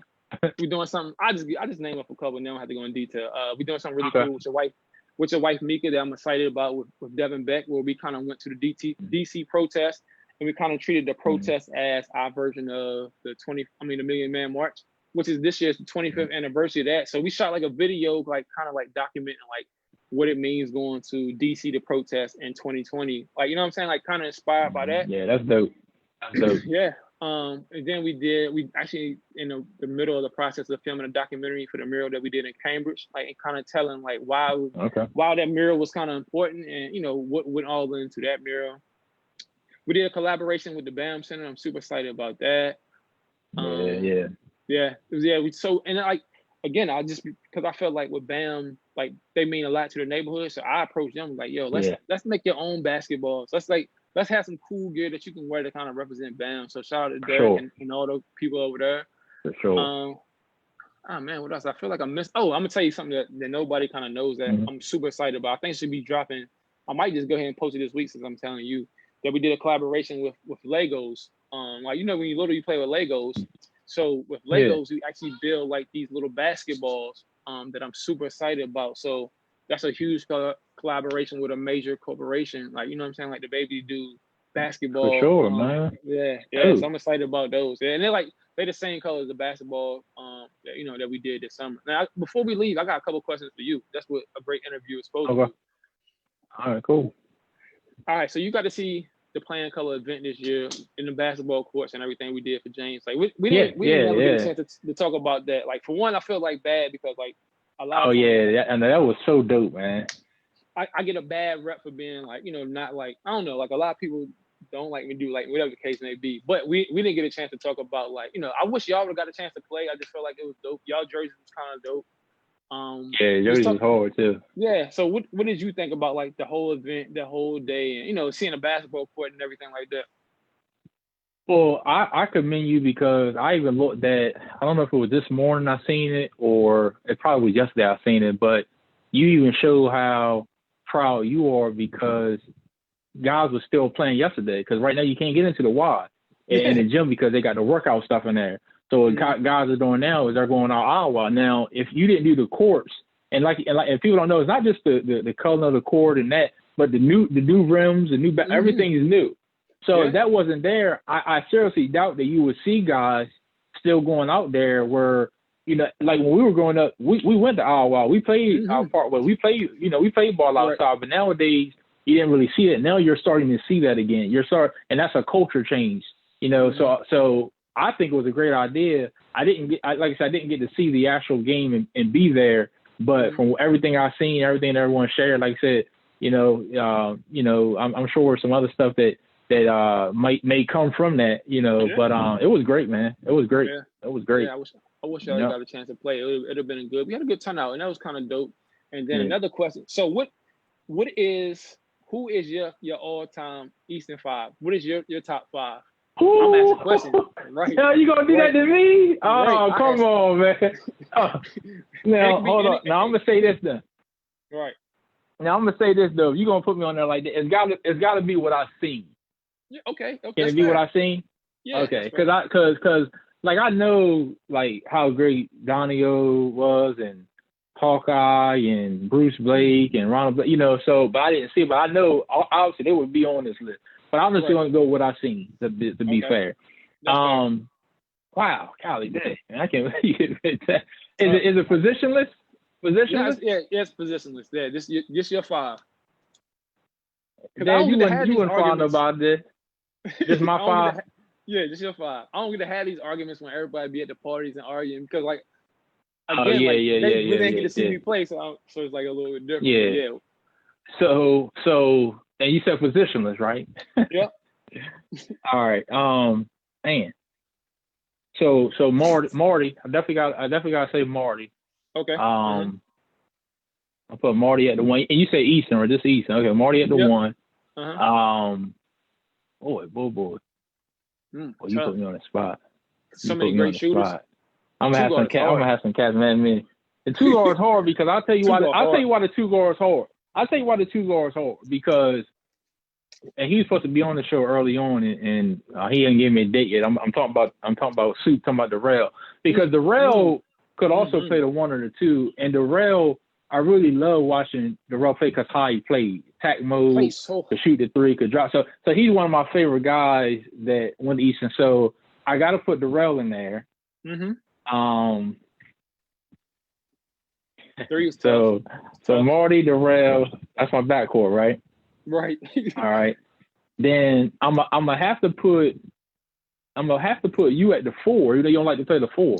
I'm gonna have to put you at the 4 because at the 3 spot, man, it's tough. It's tough, man. At the 3 spot, I'm gonna have to put LT. Okay. And then and that's what I'll be putting Bump, but I gotta put LT there as overall. And then at the 5, and see the 5 is, I know you did say positions. I guess I don't have to get a center because centers, I'm just gonna throw a 5th out there. It could be any position because when you're talking about legit 5s, I played with Derek Cannon. I know you didn't get to see him. He was 6'9". Y'all played with Van. You know, it was a lot of good. D. Skinner played the center, so I even played center, as well. But taking myself out of, I just want to throw another guy in there that I've seen. Because if I had to pick a 5, I would probably say Big Mike. Big Mike. I'm gonna go with that. I'm gonna go with that. I'm gonna go with Big Mike. So I got, for everybody that didn't hear me, I got Marty, 2, LT, Shelton, and Big Mike. I go with that. That's pretty. Hey, I can win some games with that. Hey, I can win some games with that 5. Listen, and people don't give Big Mike enough. Like, Big Mike had some boogie with him. Like, he was big, but boogie with him. I remember didn't get to show all his game either. Didn't get to show it all. You know what I'm saying? But still did what he did. Yeah, but had some boogie with it, man. I'll tell you. I feel like he was a late bloomer though. I feel like he got a lot better. Like once he got older and started like playing at the Y, like he was, man, he's a dog. He did. He got better and even like dunking, like he could dunk in high school, but he needed a start. Man, after school he was just getting it dunking, and then I don't know if you know, but we played intramurals together down UMS. Man, he dominated, man. He did. Me, him and Ramsey played intramurals together, man. Dominated. Yeah. That's crazy. That's dope. Yeah, I appreciate that question. I like them questions. I don't normally get that. I appreciate that, man. That's what a good interview is supposed to. You're always supposed to like make sure you ask the interview a couple questions so you can get that, point of view and everything like love, that. Man. Look at Desmond on here talking about you the fries. Yeah. So hey, I know it's talking about the fries. You ain't frying nobody. And look, Daz, I don't know if you still on here, but Daz he might not remember. Because I don't know if you remember that night. And Daz, you still on here. You got like 2 minutes. I'm getting ready to get off of here. But Daz was comparing one time the 98 team versus our team, the 2002, 2003 team. Our 03 team was tough too. We went 16-4, not counting those games. We had me. Well, my starting 5 was Mike Blake at the point. Cabby was at the 2. Gary Summer was at the 3. He's. I don't think you know Gary. He transferred from Kent. I don't know if you know Gary. Gary played AU too. Remember Gary? Yeah. I was at the 4, and Derek Cannon was at the 5. He was 6'9", throw it up. He don't. I threw a lob out of bounds against St. Michael's on him. He called it, and then boom, Marty drew it up. That was Marty play. Marty was just coach. Marty drew it up. You know what I'm saying? Listen, you gotta when you talk to Marty, when you bring Marty on the show, you gotta ask him why he was so mad at me. The same play that he drew up for y'all, he drew up for us in high school. He threw me the lob against St. Michael's, and I missed it. And the newspaper, like the newspaper was saying like Marty could have had a triple double, but he was like 1 assist short. So he was like so mad. Cause I like trying to like don't get too hard. So when you have to ask him, I'm gonna remember that. I'm gonna try to make a note, but you might have remind. I'm gonna put that in. I'll put that in, man. But look, man, I appreciate this. Was a great interview, man. Like I said, I appreciate you hanging with me. Everybody watching. I knew it was gonna be a long one, but a good one. You know what I'm saying? A long but a good one, man. I feel like we got a lot out there, shared a lot. People got to know more about you that they didn't know. People got to remember things that they forgot. Again, man, I thank you for all you do for us. If I don't ever tell you, if anybody don't tell you, thank you not just for the basketball player you was, but for the man you are, for everything you do for the community. You know, for being the family person you are, all that, man. So, and I salute you, man. I appreciate you, man. You know, so it's love, man. Anything else you want to say before we get out of here? Nah, man, I just want to say thank you for not only like, you know, inviting me on, but doing your research, like, and doing your homework. That's important, man. Especially like if you want to keep going forward with this, man. I love your platform. I love what you're doing. And like, man, you knew stuff like I didn't even know, like stuff that I kind of forgot about. So appreciate it, man. That, and then like, you know what I'm saying? Like I've been watching your show getting better and better and better. And that's important, man. Thanks, like man. At the end of the day, I feel like it's always dope to give people their flowers when you can, just because, man, we live in a crazy world where sometimes, you know, you never have, you know, you might can't send them to them. Yeah. So what you're doing is dope. You know, if I ever can help, I'm always here. So I gotta make sure I get you one of them BAM hats too, because you asked about one of those. I gotta make sure I get you one of those though. Yeah, let me definitely get the BAM hat. I need that for sure, and I'm gonna remind you about that. I need that BAM. I've seen it a couple of times. I meant to say something to you about it. Yeah. And then also, I'm definitely gonna get you back, because what I want to do. I don't know if you remember us talking at the Ben Tom video shoot, which my God, that was amazing. Shout out to SB and Beck and everybody that had something to do with that. But I want to get, you know, you maybe like a couple of people for 918, so maybe you, Marty, Bonk, and then the 88 team with Donio, Dwayne. I want to get Wayne. I want to get a couple of y'all, and we chop it up. So that's what I'm coming to. We got to do that. We got to do that. Yeah. Okay. Cool, man. Cool. Look, I appreciate you, man. Hey, everybody out here, at the end of the day, I hope I gave y'all some gems, or, you know, I hope I gave y'all something that can help y'all going forward. Because at the end of the day, like, I know people don't necessarily consider me from Easton, but I was born here, you know what I'm saying? Like, so you if from I can Easton, make man. it, You one of us, man. And do all these cool things, then so can y'all. So yeah, man. Appreciate the show. This was dope, man. Man. Thanks for inspiring, man. Appreciate you. Real Sports Fan Podcast. We out. All right, Hulk. All right, bro. Peace.